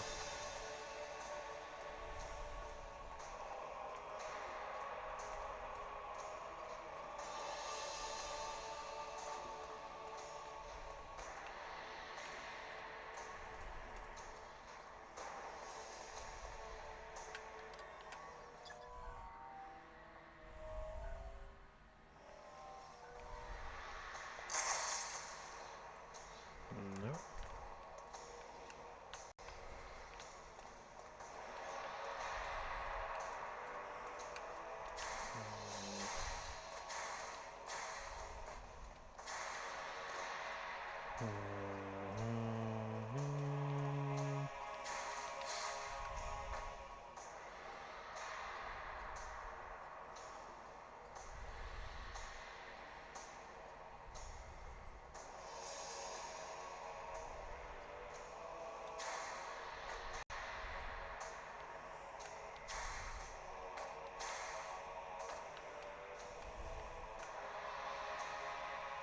Hmm.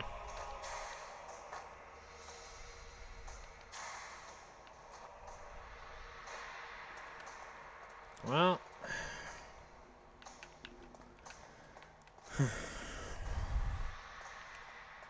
end of the line here. Again, it seems.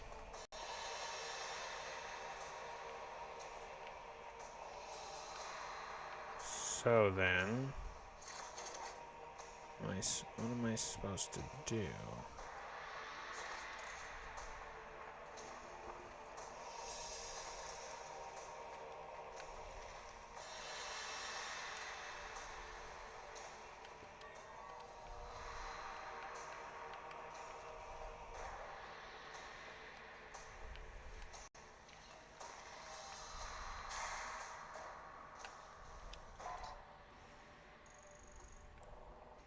Hmm?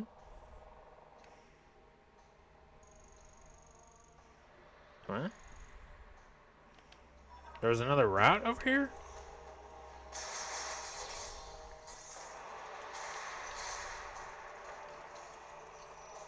What? How long has this been here? Oh. Just a, just a save room. Well. Sure. Might as well, right?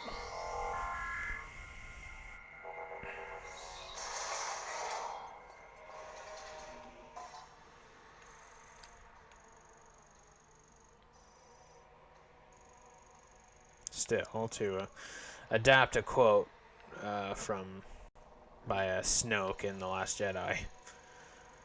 My disappointment in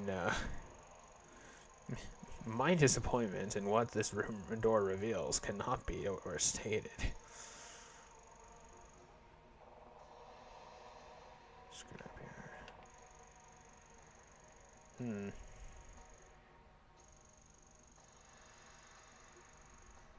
I'm not yeah. I don't know if I can do anything here yet. And if I can, I'm just really missing it.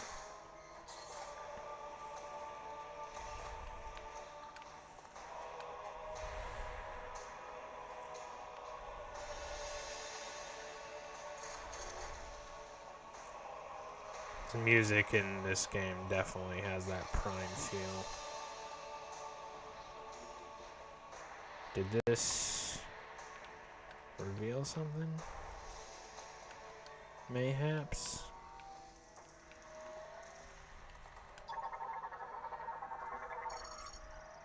Lower pressure controls are mirror corners of the main pipes. Lava discharge valve has caused a circuitry failure. Terminal operation has ceased, currently offline.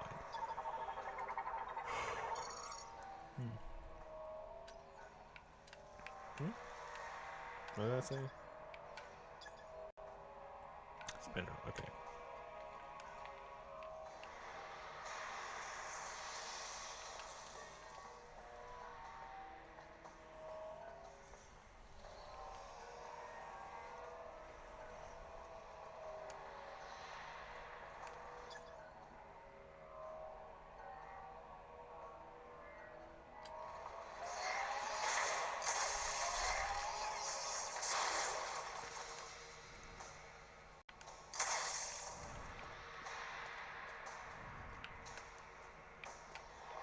Oh. Wait, no.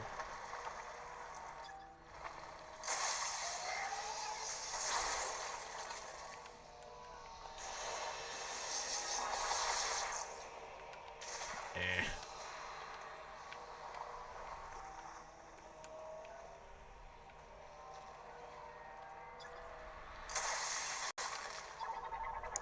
Just realized I hadn't scanned that. All of that has been cooled and solidified by a nice shot. The structure is brittle and can be destroyed by any strong impact. It will also collapse on its own.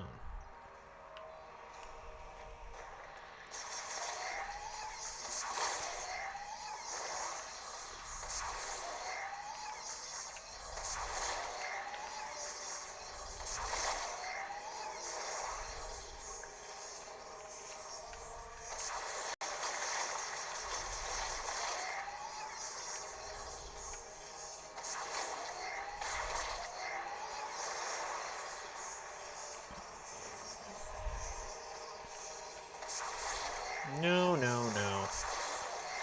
I want shot ammo, please.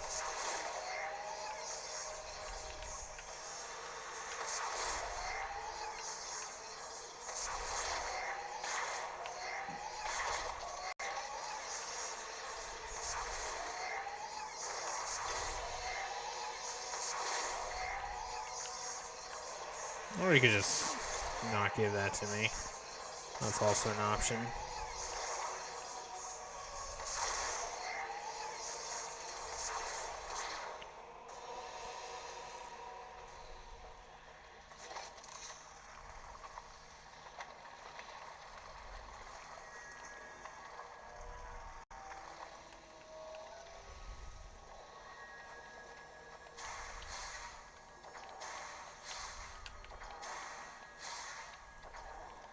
Wait, what? Huh?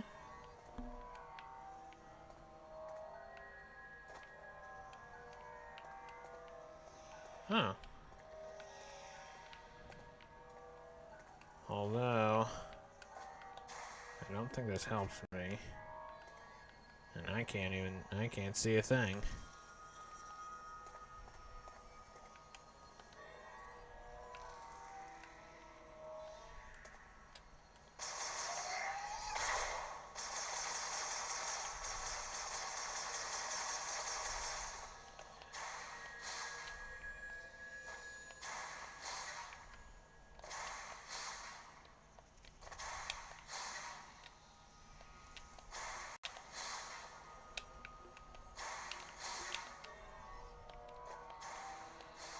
What am I? Hmm.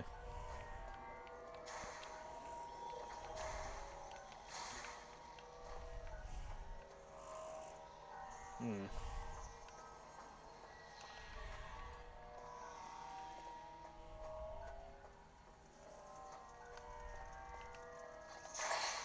Ow.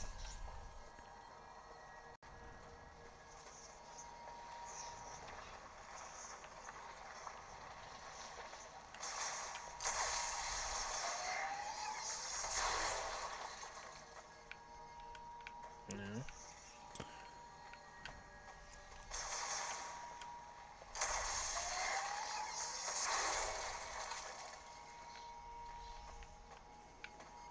No passageways.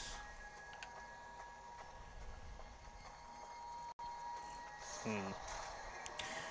Yeah. Wait.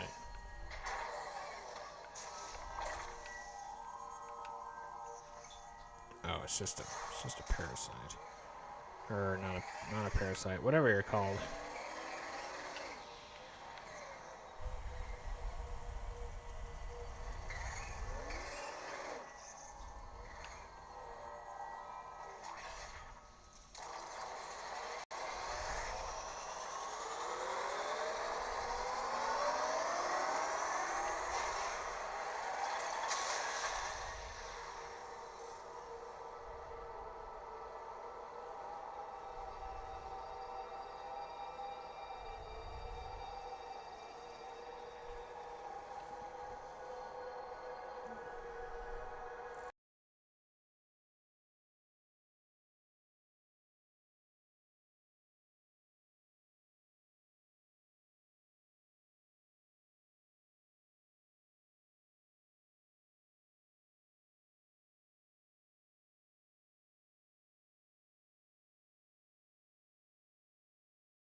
Okay, there we go. It's muted for a second.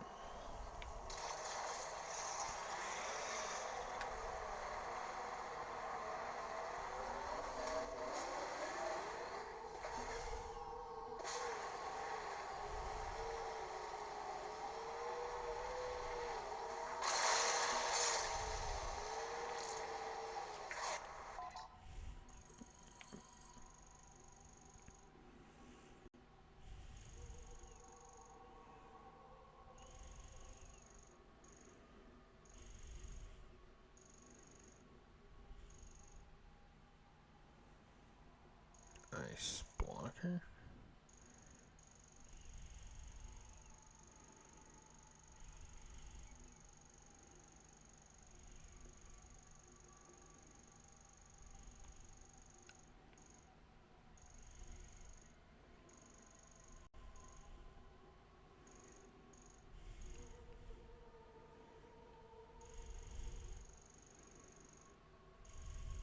So basically due north.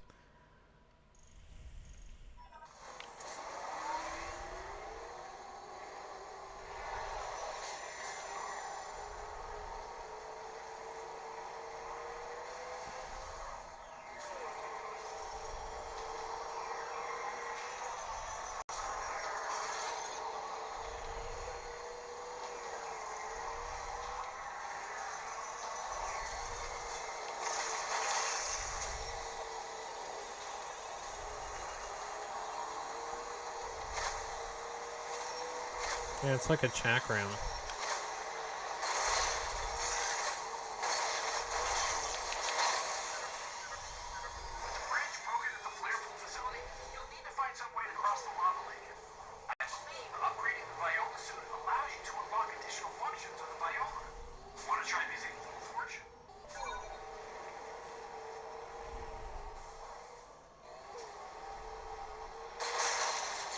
Ah, right. Yeah, that makes sense.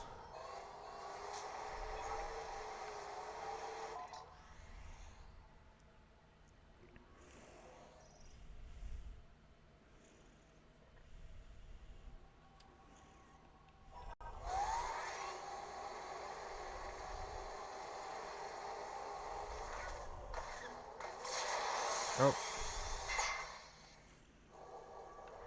What's this place though again? I don't remember. And why could I not cross it before?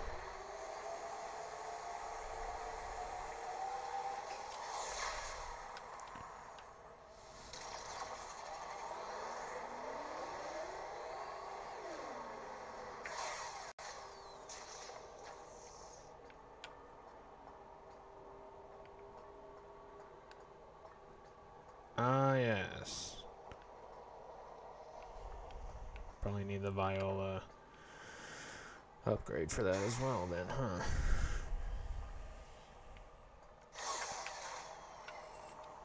Very good. It's kinda... Yeah, it's roughly straight ahead.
Ah, that must be it. So that's what the clouds, the big old clouds are.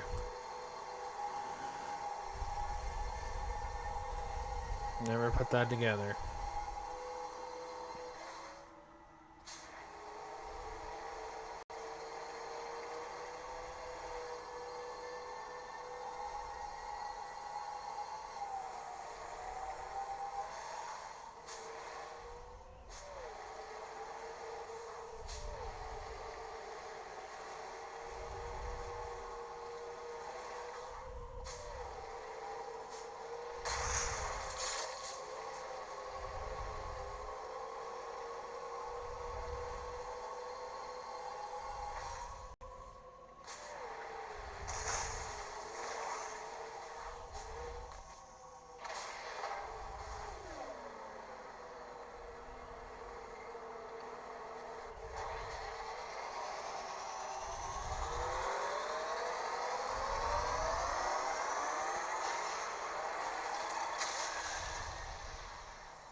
Wrong button.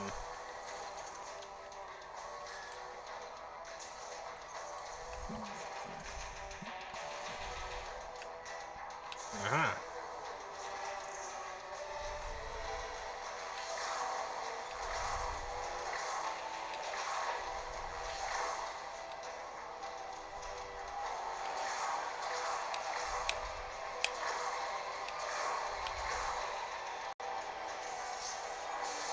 Hang on. Let me move something over here first.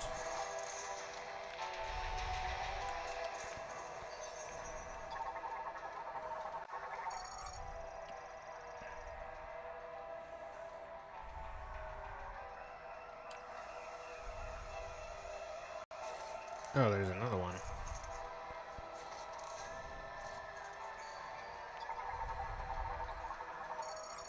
Spinner has become non-functional. There is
You know. Whoops. Something I just realized was how the main menu theme and this theme have some things in common. Or, you know.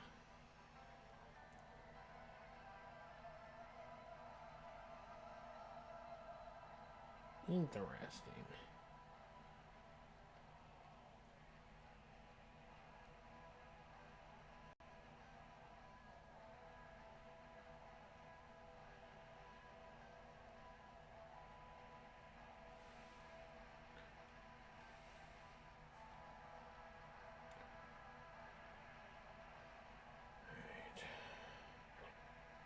Sorry. I wish I could, like, fix this without using my feedback, you know? But, yeah, can't really.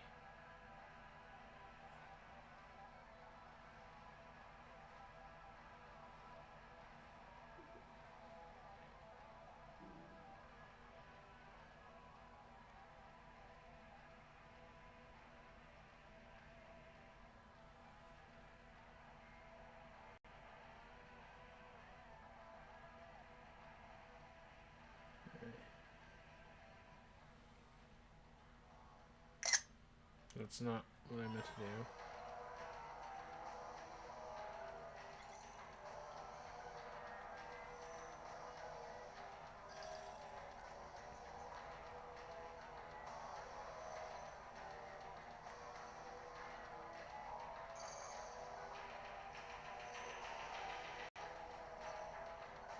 Alright, good enough.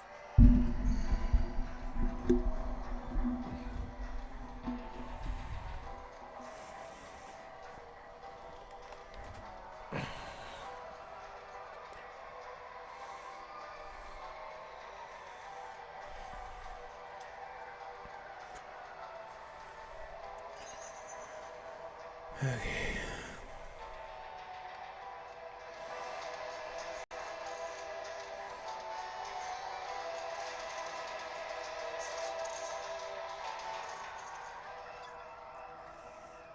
The spinner appears to be loose. It may disconnect if struck repeatedly with the physical impact. So I was supposed to be doing this, huh?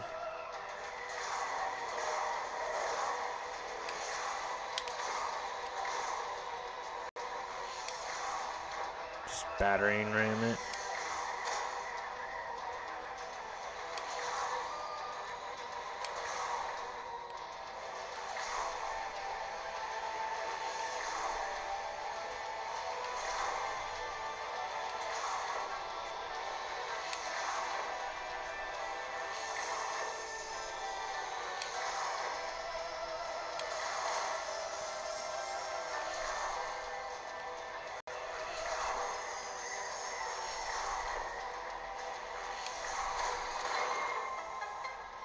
Nice.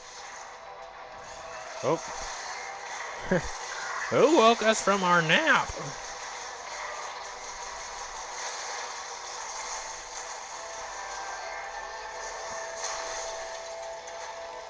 Mm-hmm.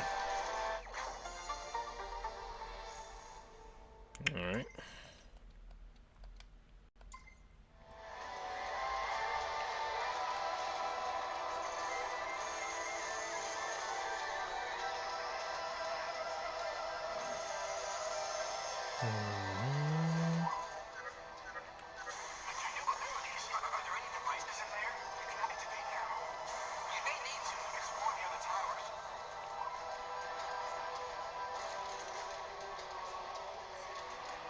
Right.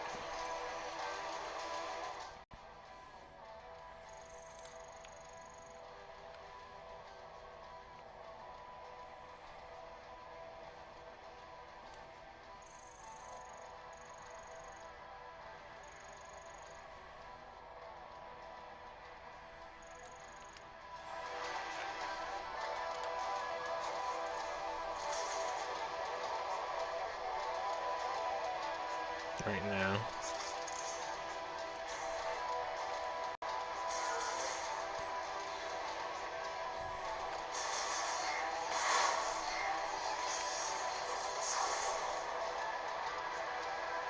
Oh!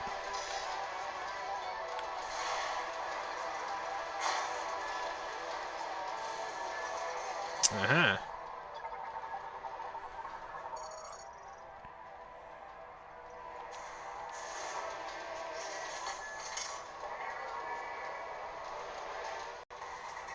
Shortcut, huh?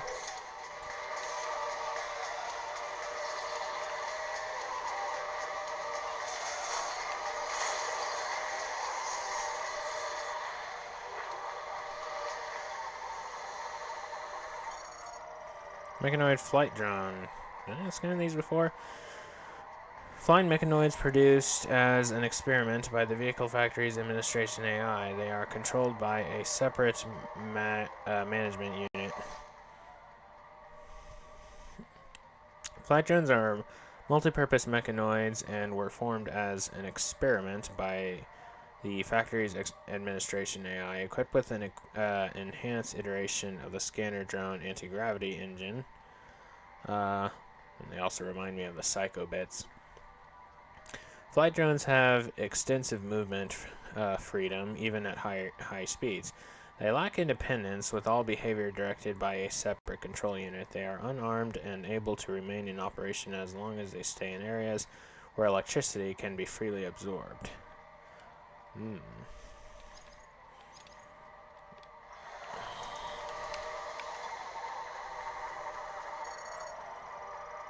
Dielectric lightning rod built by the Lamorne is part of a system to utilize the inclement weather of Volt Forge to harvest electricity from lightning strikes.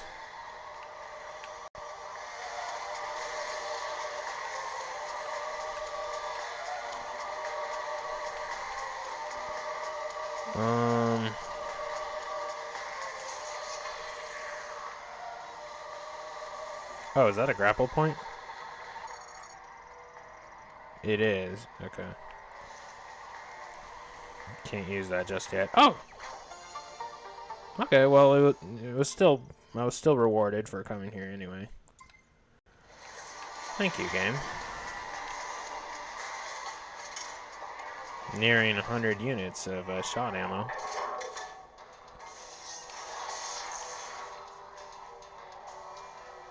Actually, my max now is 100. Very nice.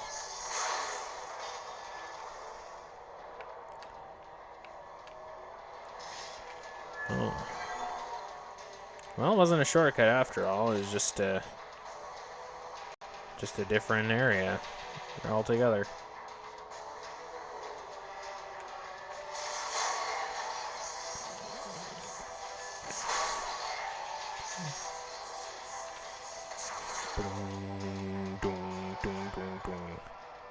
All right, there are spinners here.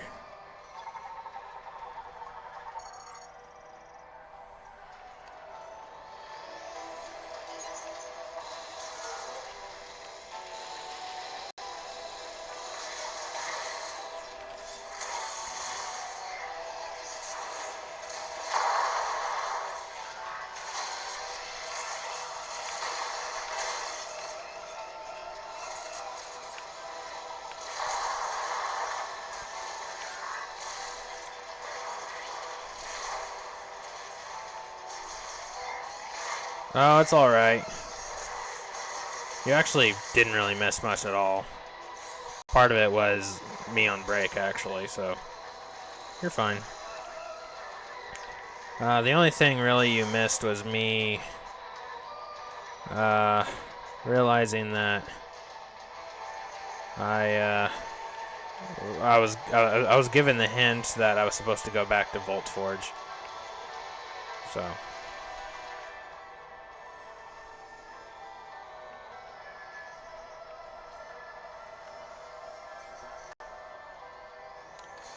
Shit.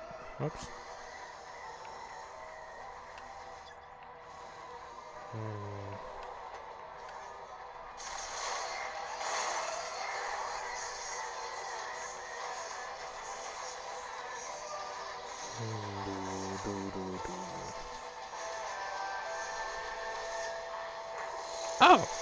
Oh, wait a minute. Already used this. Mm-hmm.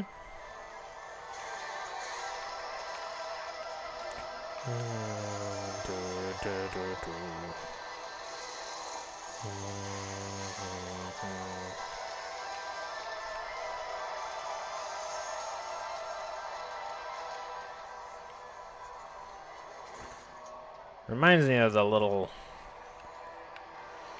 pipe thing where you fight the vigilance or diligence drone or whatever it's called.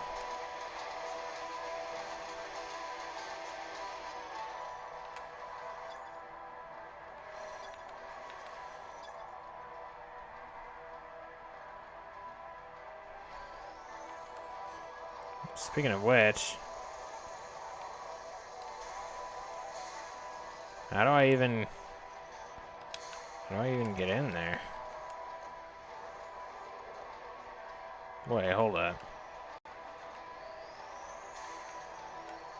That looks like spider ball stuff. Or not spider ball, boost ball.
Okay.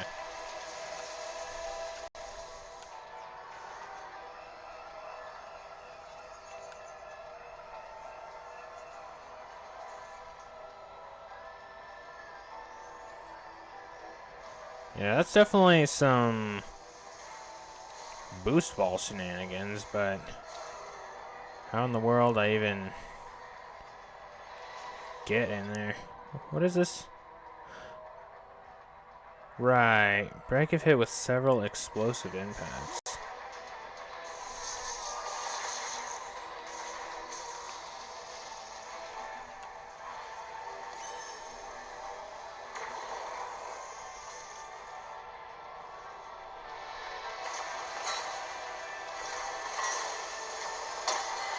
Ah, okay.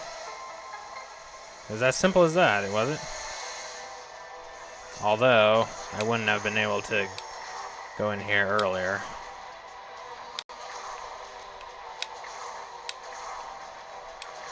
It was a crazy boost ball puzzle. Never seen anything like it.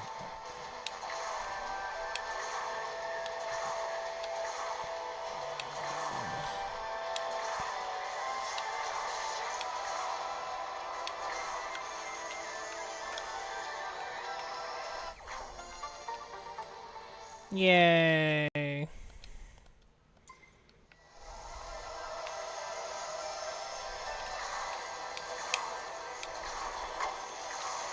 Well, it seems I'm kind of required to... Ow. Hey! Anyway,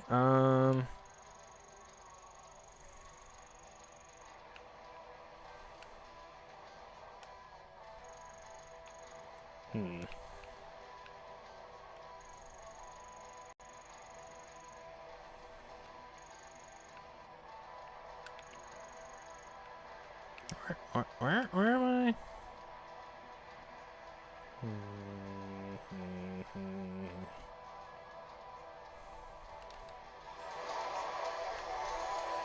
Okay, well, the elevator is on this floor, so it must be through here. Yeah.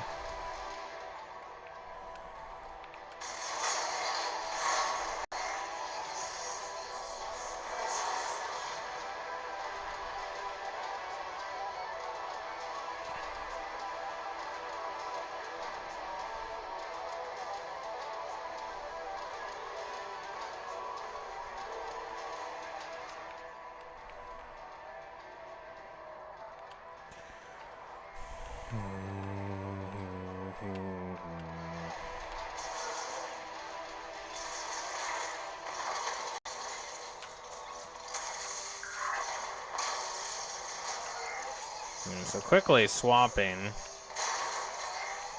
shot types or what have you will do the trick.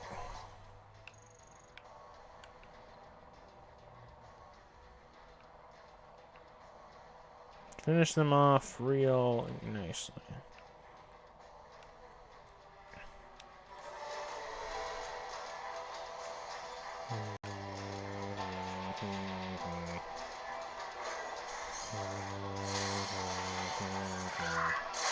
In here? Yeah, I think so.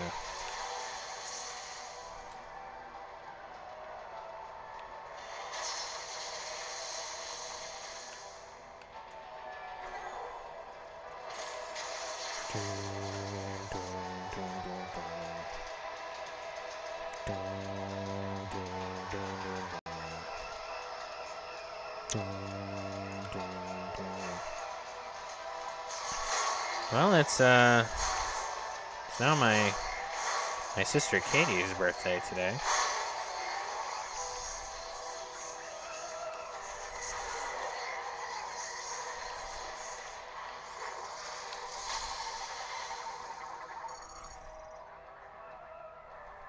Online.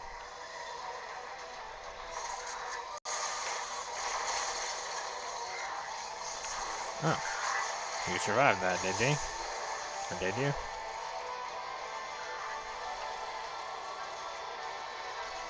Oh, right. No, thank you.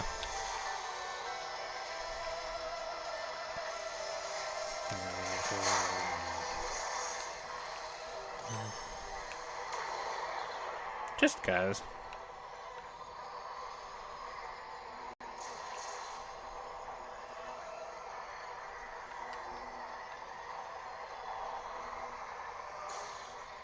Got him.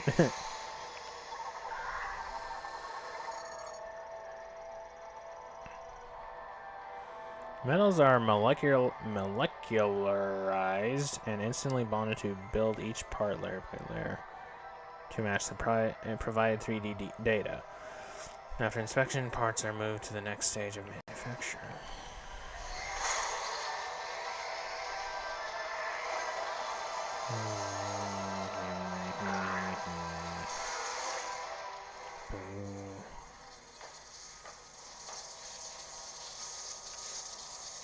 Oh, right.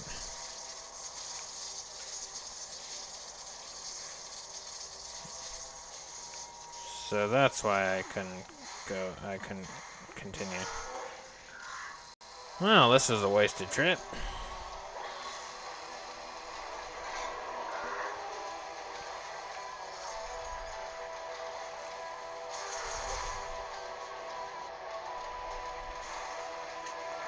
Although, if I hadn't gone this way, then I wouldn't have gotten the expansions that I did, so...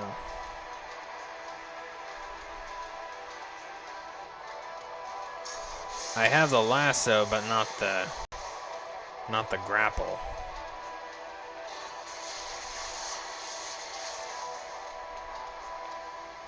Yeah, they're doing the same thing in like Prime 3, apparently.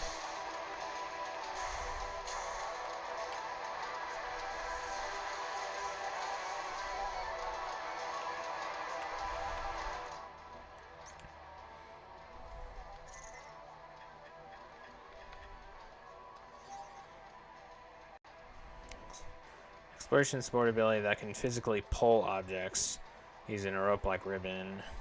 Right. First aim, yeah. Scan targets may reveal points that can be pulled. Yeah.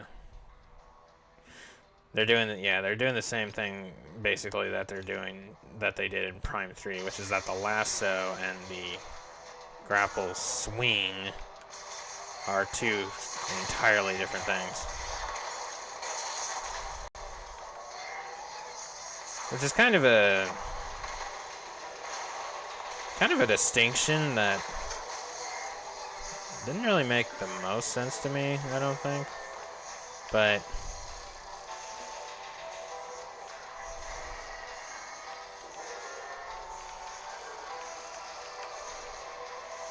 yeah, let's get called trash again.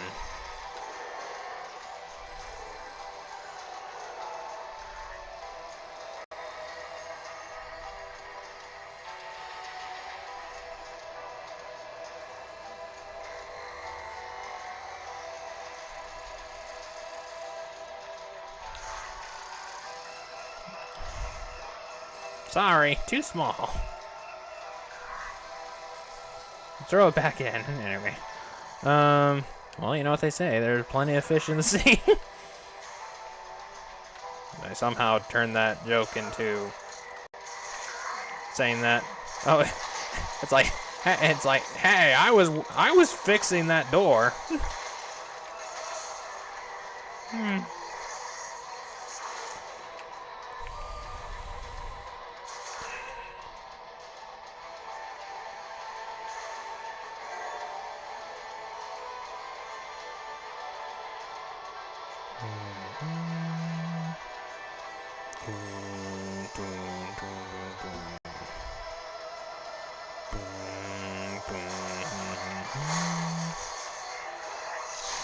Ow.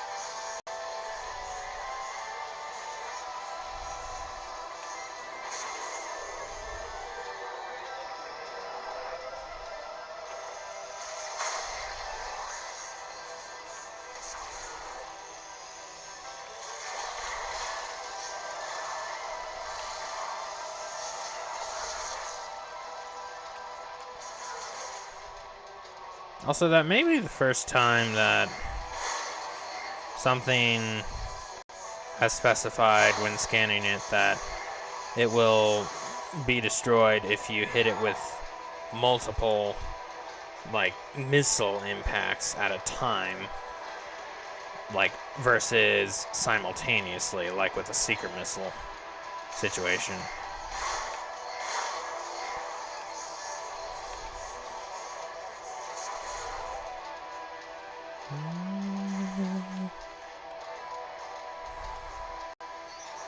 This place is a lot like Skytown, isn't it? Which I guess was the I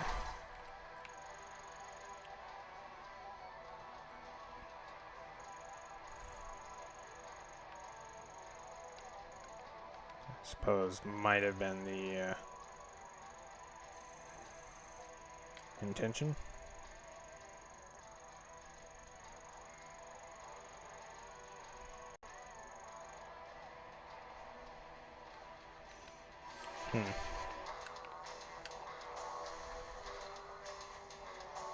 I wonder, can I actually go on foot? Like, would it let me?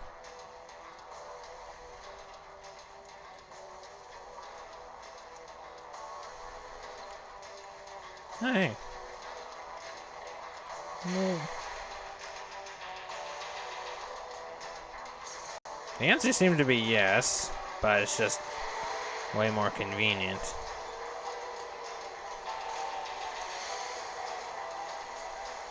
to do it this way.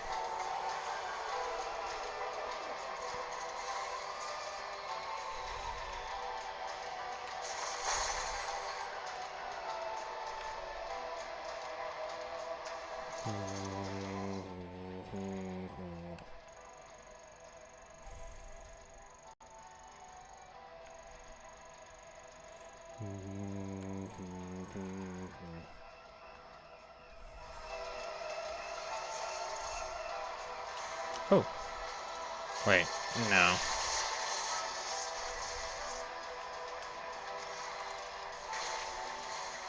A little sweep of the area. Make sure there aren't any...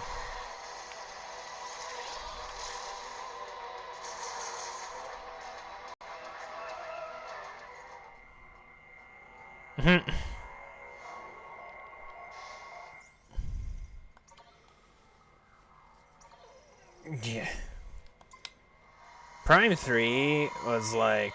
And then the trilogy versions of 1 and 2 was like the only time that Metroid ever had anything akin to achievements unlocked, you know. Because, like, ow, rude. You would have, like, you know, you defeated this boss in the first Prime, so you would get an orange credit. Or you defeated this boss in Prime 2, you get a purple credit. Or you saved a Federation trooper, so you get a blue credit and stuff. Or you go into Morph Ball mode and then bowl, like boost into the 10 bots, and you make them fly, and you get the like friend voucher, like bowling something, whatever. Oh yeah, I was the fastest one out there. Of course, I was the ball.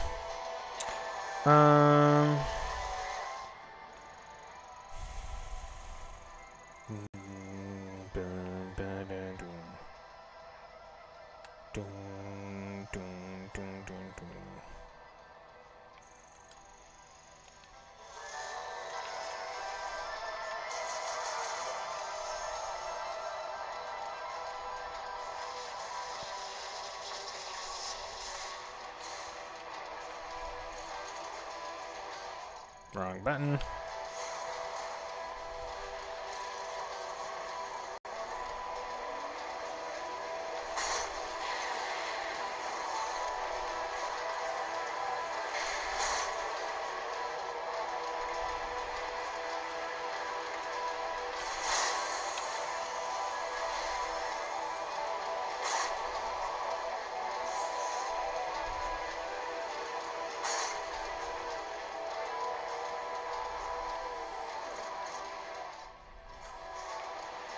Yeah, spinner.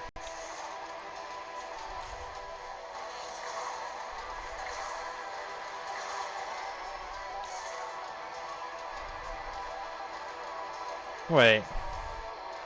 That's the suit printer. Is hologram, isn't it?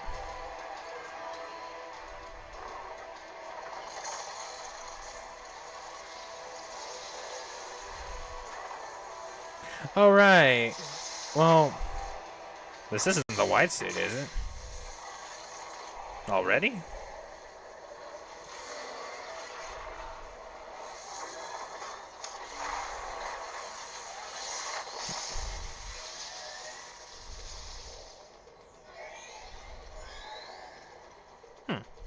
Okay.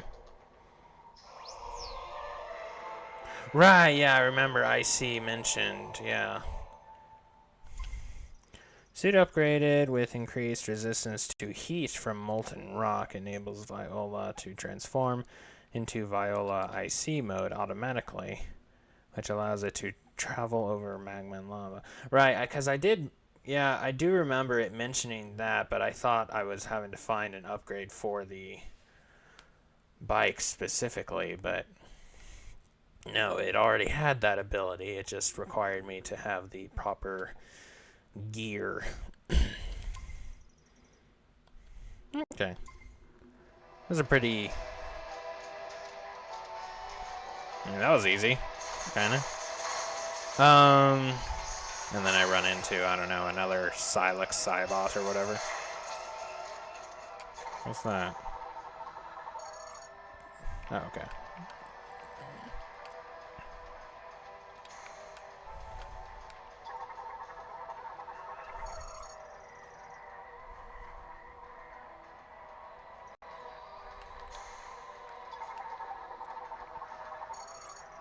Terminal for transferring sales. Okay. Oh yeah, this is the training area. This is pretty cool.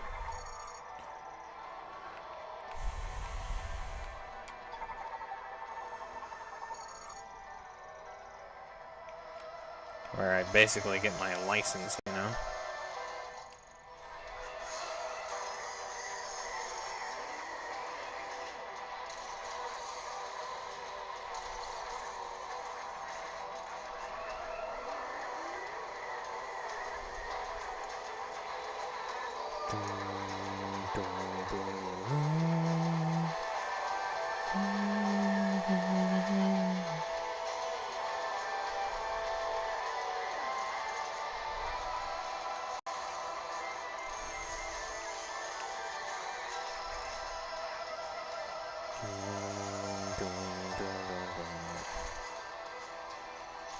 There's already something else that I can't progress through, or progress, yeah, across without the grapple swing or what have you. I guess something interesting you missed was me using this spinner to move that all the way over here to knock, because literally what it was is I had to have this collide with that crate up there on that crane, and like the crane part was loose. Just literally keep bumping into it until it fell off, and then it opened up. Huh?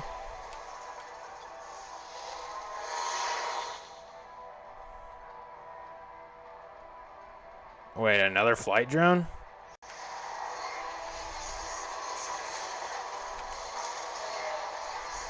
Another one of you?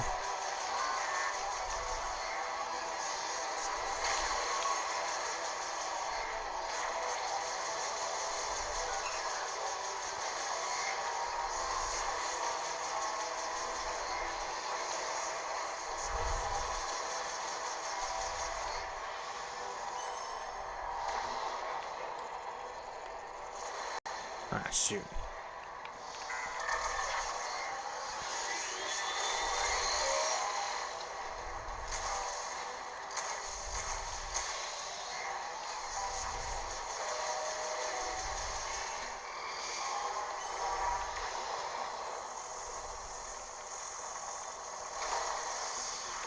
Ah, nuts. Oh no.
Oh, this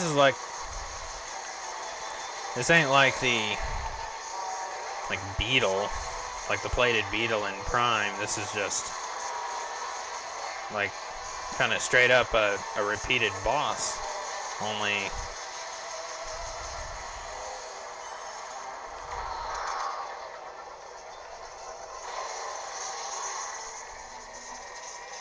oh,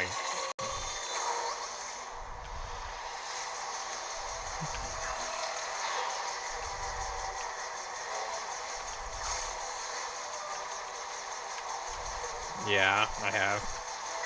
Multiple times, in fact.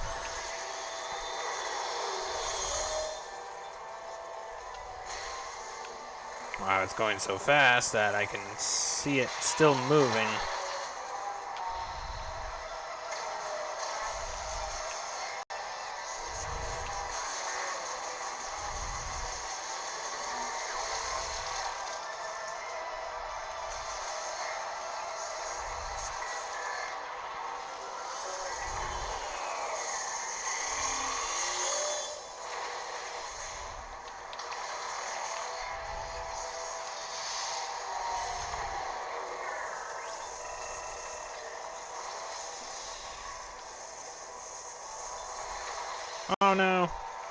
I got it.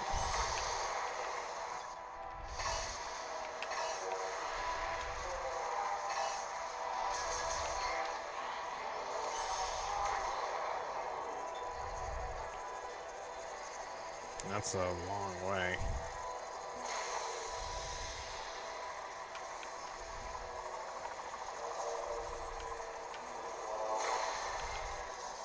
Please don't run out. Please don't run out. Got it.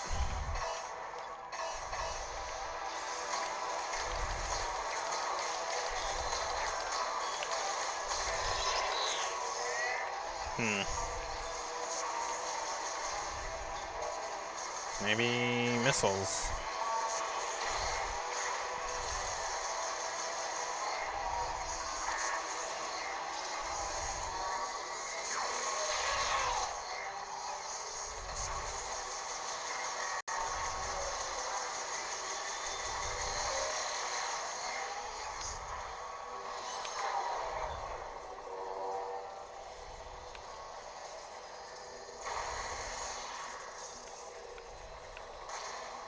Darn it.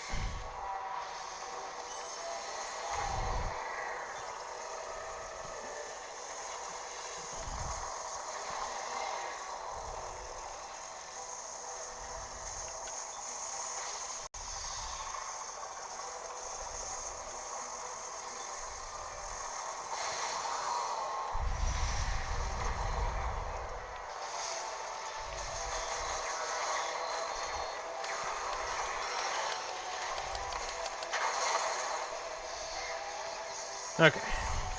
Got it.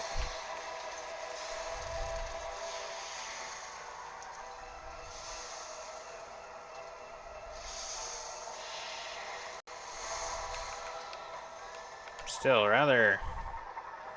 Yeah, just kind of a full-on boss fight. Almost, you know? Once again.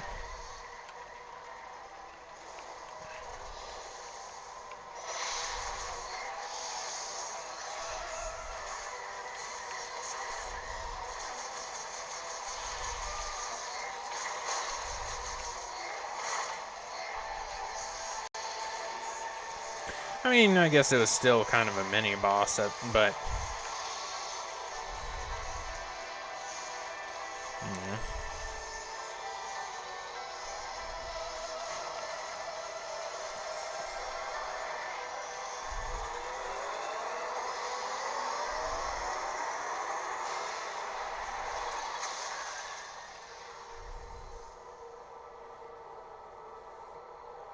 Alright, Silex Buster Brown. I'm able to cross the lava now. What are you gonna do about it?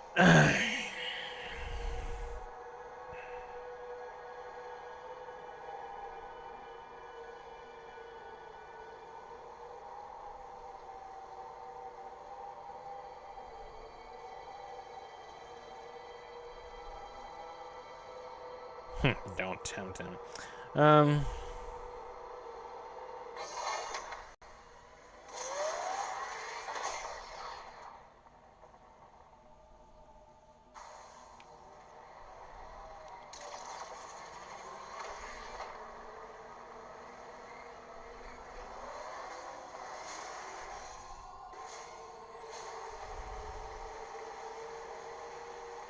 It was a little bit of a red herring, though, just like, you know, him mentioning, hey, you can use the ice shot, you know, to, you know, freeze lava and, or deal with that and all that. Oops.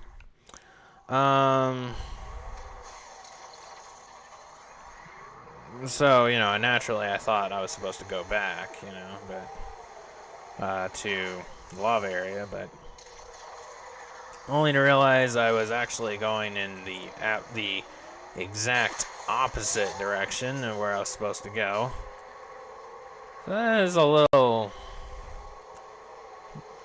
annoying, but I mean, I'm not too torn up about it.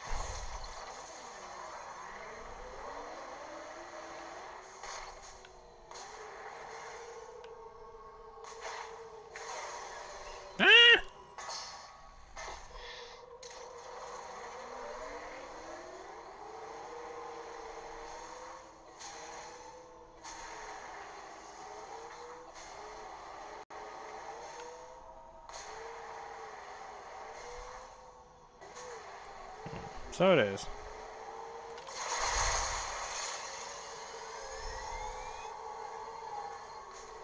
Okay. Now, there's the volcano.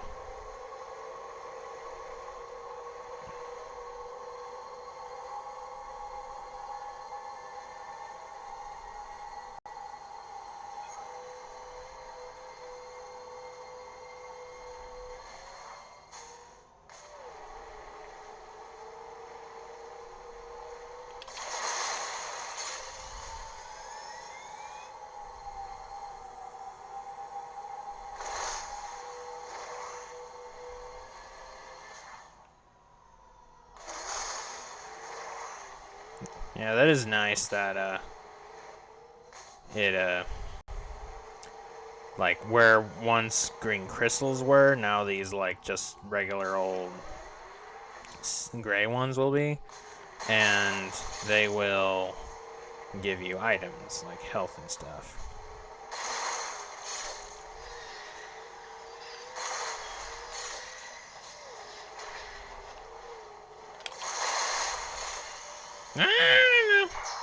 Mm. Oh well.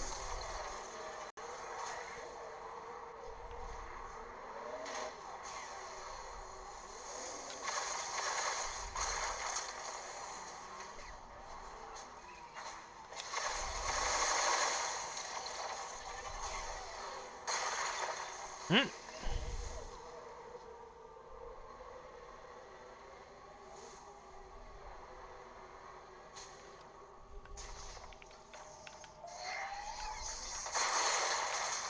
Alright, I can just blast him.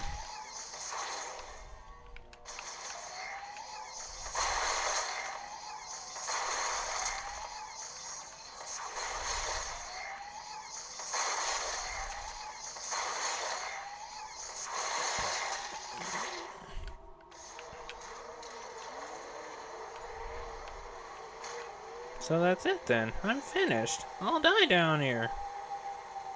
Or whatever.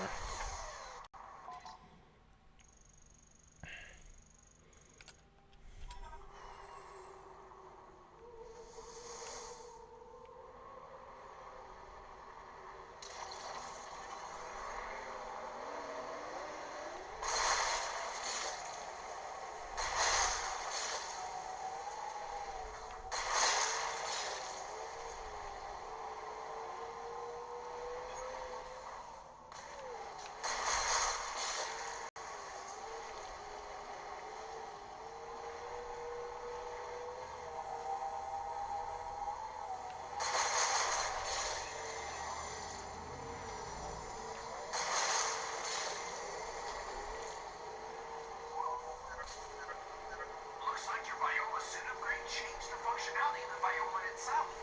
You should be able to drive over extremely hot surfaces. Mm-hmm.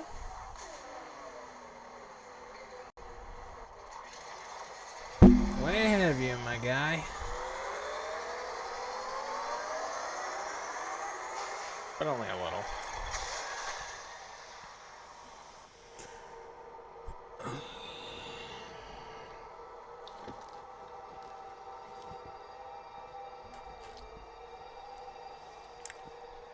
You know, if you combine Soul Valley and the Volt Forge, you get Valley Forge. Anyway.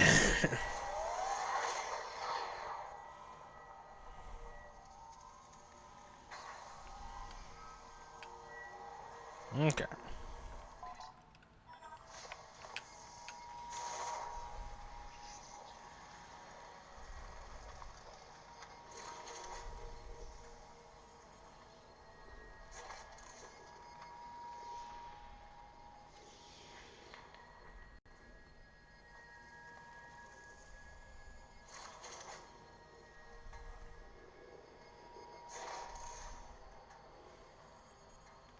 So if my visor is gonna be gold for the last, like the final suit or whatever, does that mean my light ribbon will also be gold?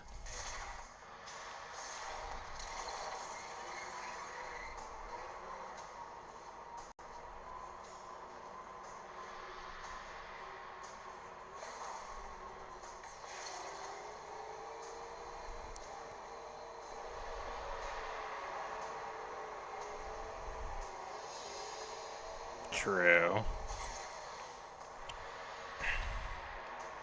Also, I'm pretty sure there is a thing in Mario Kart, like in Mario Kart 8 or something, where yeah, I've got a speeder now. Speeder bike. I'm pretty sure there is something in Mario Kart where, like, you have to go over over certain areas, and your wheels will actually turn and like create like little jets or fire little jets or what have you. Unless I'm thinking of just some of the wheels just turn like that. But all that is to say is that, I'm telling you, Samus being added to Mario Kart, it's only a matter of time.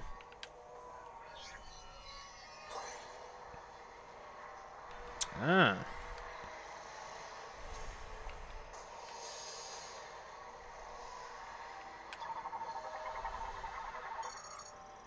Psychic boost rail. A track composed of psychic energy, often set along irregular curves.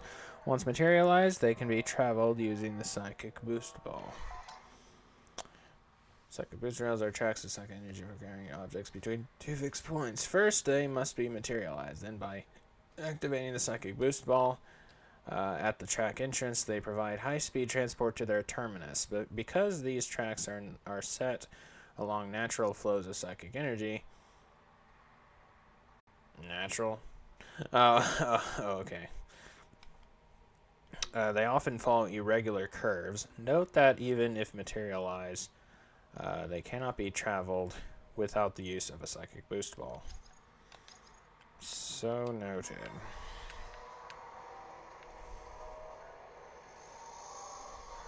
What's this?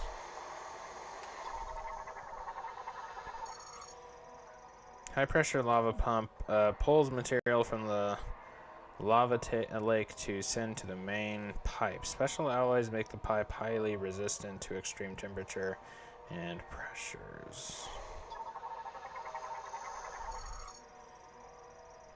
Pressure regulation vent prevents overpressurization in the transport pipe, which can be caused by volcanic gas emissions during lava extraction. Fixed tether node, fixed points that maintenance tanks use for attaching a wire for rapid ascension and descension. They can also be used with the psychic spider ball. Right. Yeah. Spider ball. Tether nodes are fixed points designed for use by maintenance tanks. They are not physical devices, but are energy spheres placed in the air by a special projector. Once attached to one, maintenance tanks can then adjust the length of their wires to raise or lower themselves. By using the psychic spider ball together with the psychic grapple, it is possible for a user to pull on a psychic grapple connection to build tension and slingshot themselves.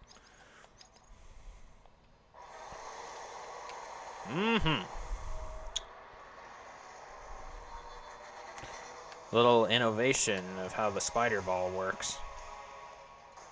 Very cool. Anyway.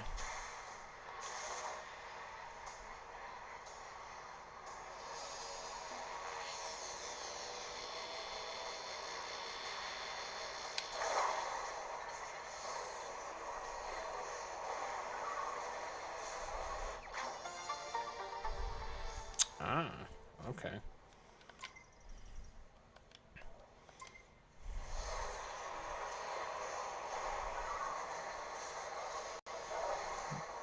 I'm going off the rails on a crazy train. Anyway.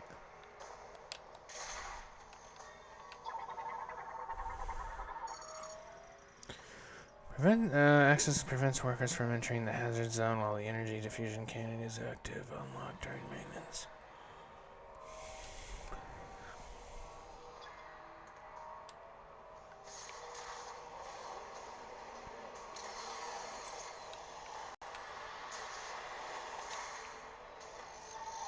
Oh, right. These things that I can energize. Scout bot. Emits ultrasonic waves from overhand to detect and map the positions of valuables in the area. Electric shock will activate it. Machinery to find precious resources. I was about to say, is this Lemoyne or Federation? Because the eyepiece kind of looks like the Federation emblem, you know. Once deployed to an assigned area, they perform scans using ultrasonic wave reflection. The data is then fed to linked map displaying the location of mineral deposits and other valuables. Most scout bots were left to weather the environment and due to natural degradation may no longer function. Yeah, but these are the guys that I can, like, scan and stuff, right?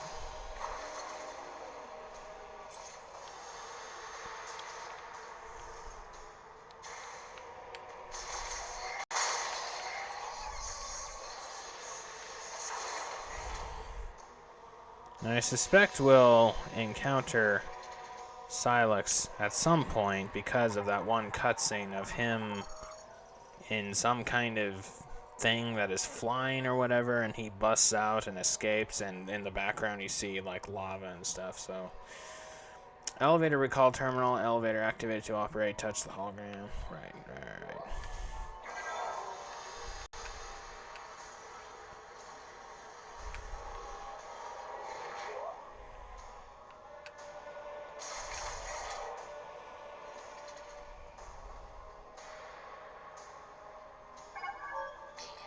Galactic Federation distress beacon detected. Now is this Armstrong? Or is this the girl whose name escapes me?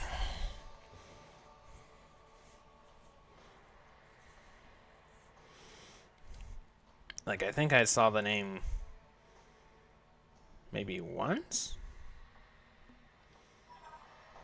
but I don't remember it.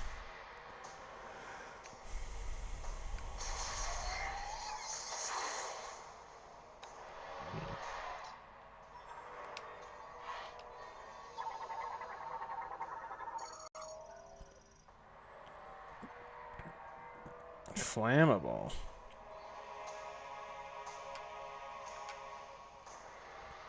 I'm going to, don't worry.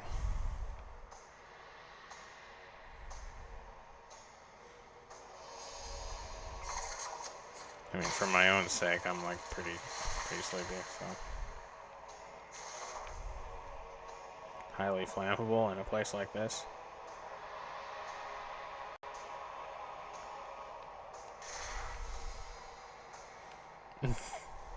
What? I'm not familiar with that line.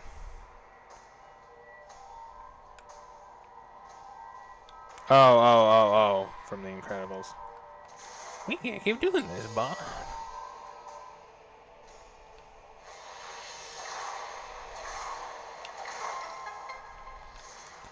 Basically, once I find a safe station, I'm gonna knock it off. Is that new? No, it's not. No.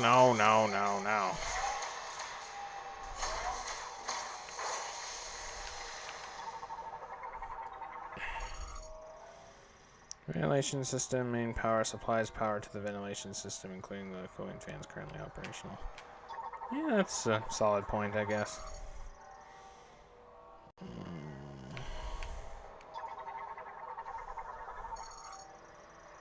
Turning in several places, its temporal glass is now structurally unsound. A strong impact will cause it to shatter.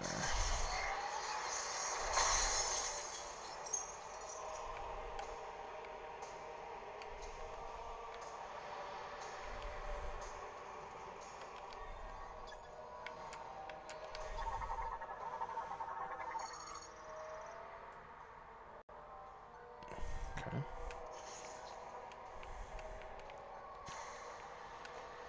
Spider rails.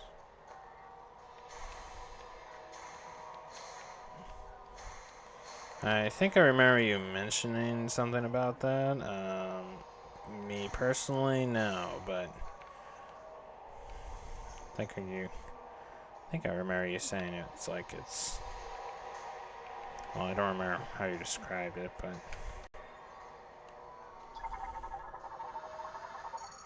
Security shutter switch controls the automatic online. Alright, cool. Oh. Well, that's where I came from. Is there one over here? No. Okay, so what's the point of going in here? You wouldn't happen to know a way out, would you, bud?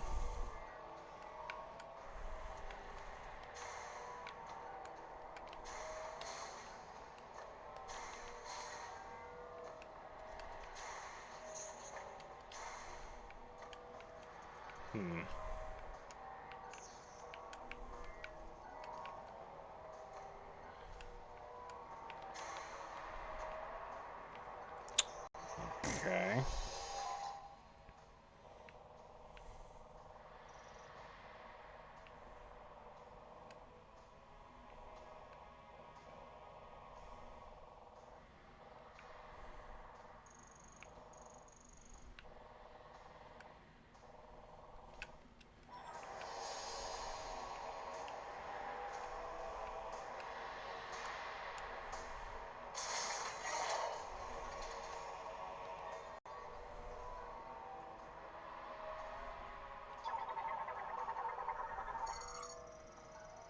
Energy facility.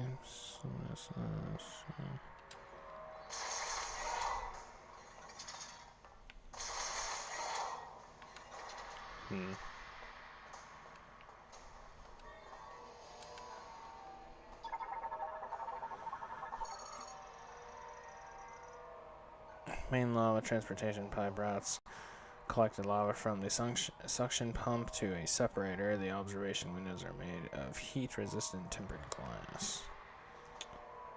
Indeed. Still out of range. Wow.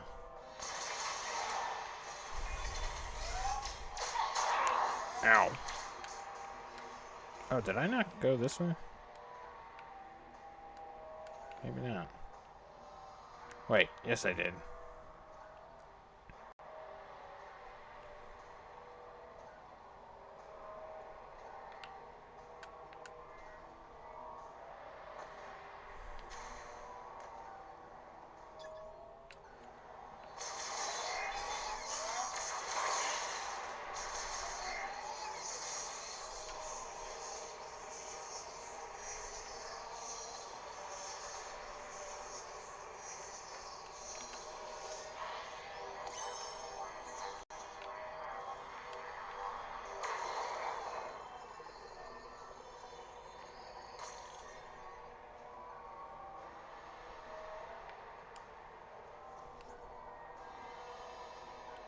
Hmm.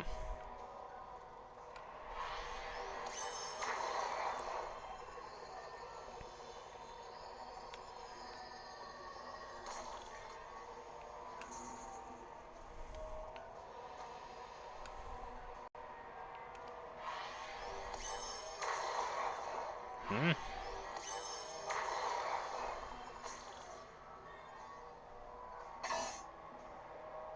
Darn it.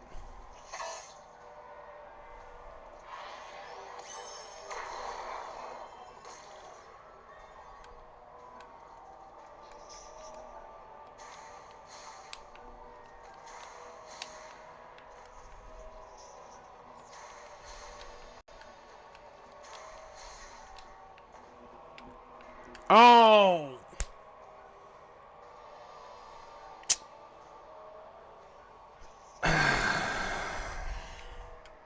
Wrong button.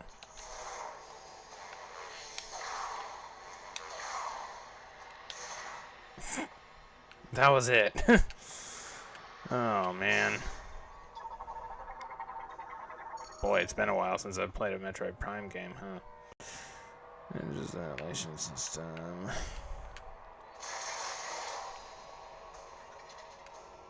Silly me. Very silly.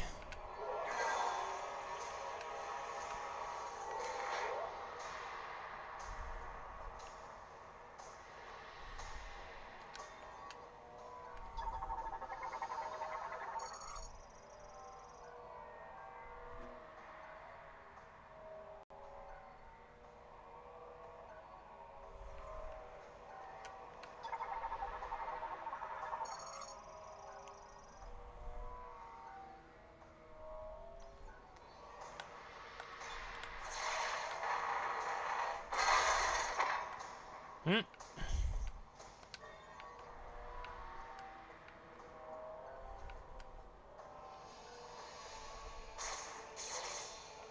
No.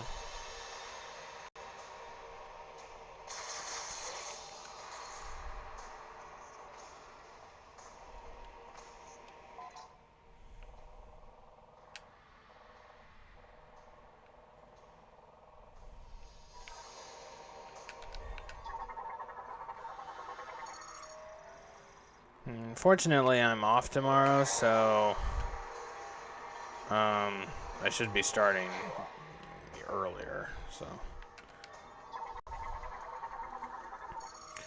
metal cover leading to the storage room damaged. An explosive impact will destroy it. Oh, like that, for instance. Well, easy peasy, almost a freebie. That almost rhymes.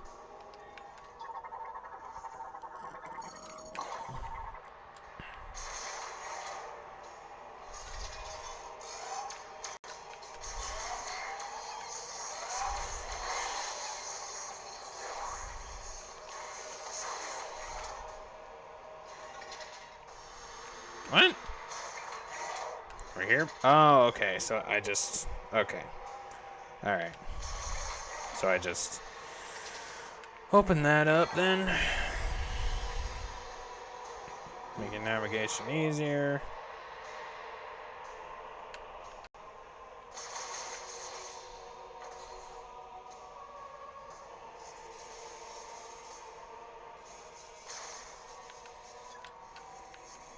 What are these?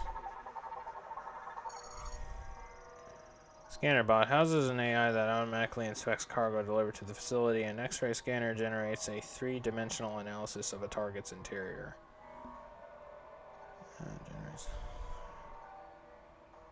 Huh. You mean you're gonna look right into my bones and just see what my entire skeleton looks like from all angles? Rude! Anyway.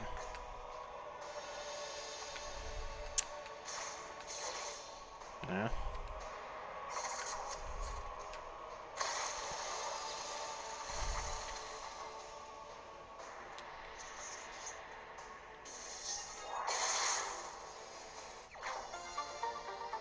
Nice. Getting shot expansions out the wazoo.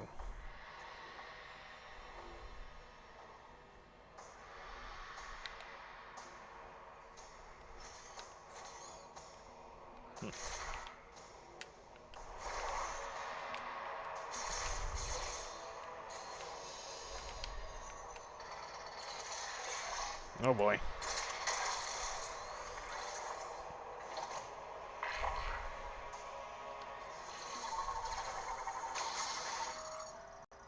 Heavy maintenance tank. A larger version of the standard maintenance tank with a stronger beam and heavier armor. I just want to save, man. Oh well. Heavy maintenance tanks are larger models capable of greater threat mitigation.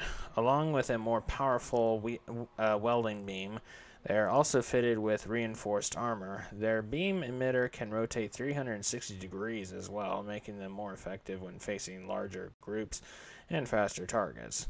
Their internal storage capacity has also been expanded, allowing greater accessory loads for performing maintenance tasks.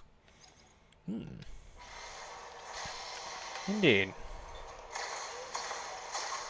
Well, how do you like heat?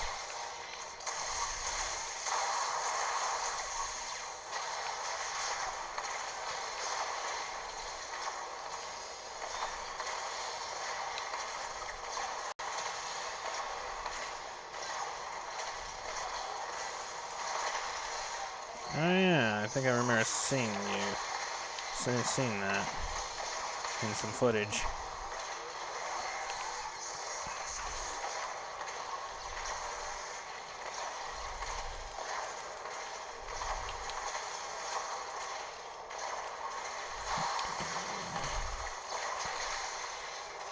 Oof.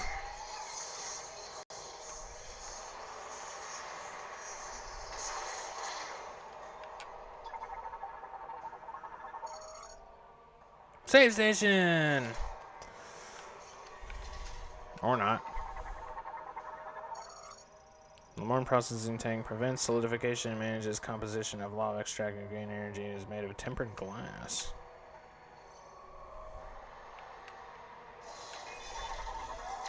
Ah, ow! Processing tank terminal continually monitors the contents of each processing tank, adjusting temperature and agitation speed of the green energy within the necessity.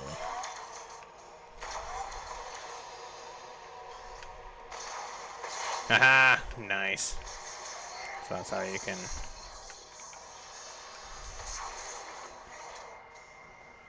Okay. A bit longer than I was hoping for. Again, but at least I wasn't going on nearing 4 hours, so... Yeah. So anyway, next time around we'll continue more with Flare Pool, you know, aka the volcano area. And then we'll meet another Marine, perhaps two, since I do remember there being a cutscene.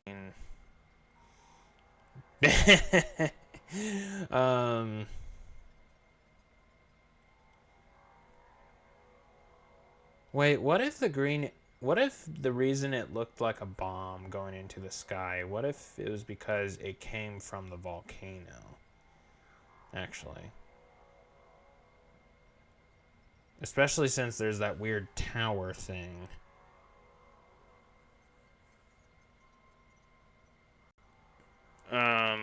That weird tower thing that almost looks like a cannon that leads up to the opening of the volcano. Which, if that's where it came from, then I think that all the more corroborates the hypothesis that Silex was the one who did it, because he's the one who, like, he's in the facility. So, yeah, maybe. Anyway, yeah, next time around we'll encounter at least one more Marine. Maybe both Armstrong, whichever the two is Armstrong. Just the black guy and the girl or whatever, just because they... I'm pretty sure I did see I'm pretty sure there was the cutscene of two Marines just, like, reuniting. It did kind of look like it was in the hot area or something. And I'm pretty sure at least one of the cutscenes with the girl was in a hot area, so... yeah, maybe it'll be both of them, so... and then maybe even run into Silex next time. So, given that we've seen there's another cutscene we have yet to see in game that's in the lava area, so we'll see. Anyway, thank you all so much for watching. As always, God bless, and hope to see y'all next time. Ciao.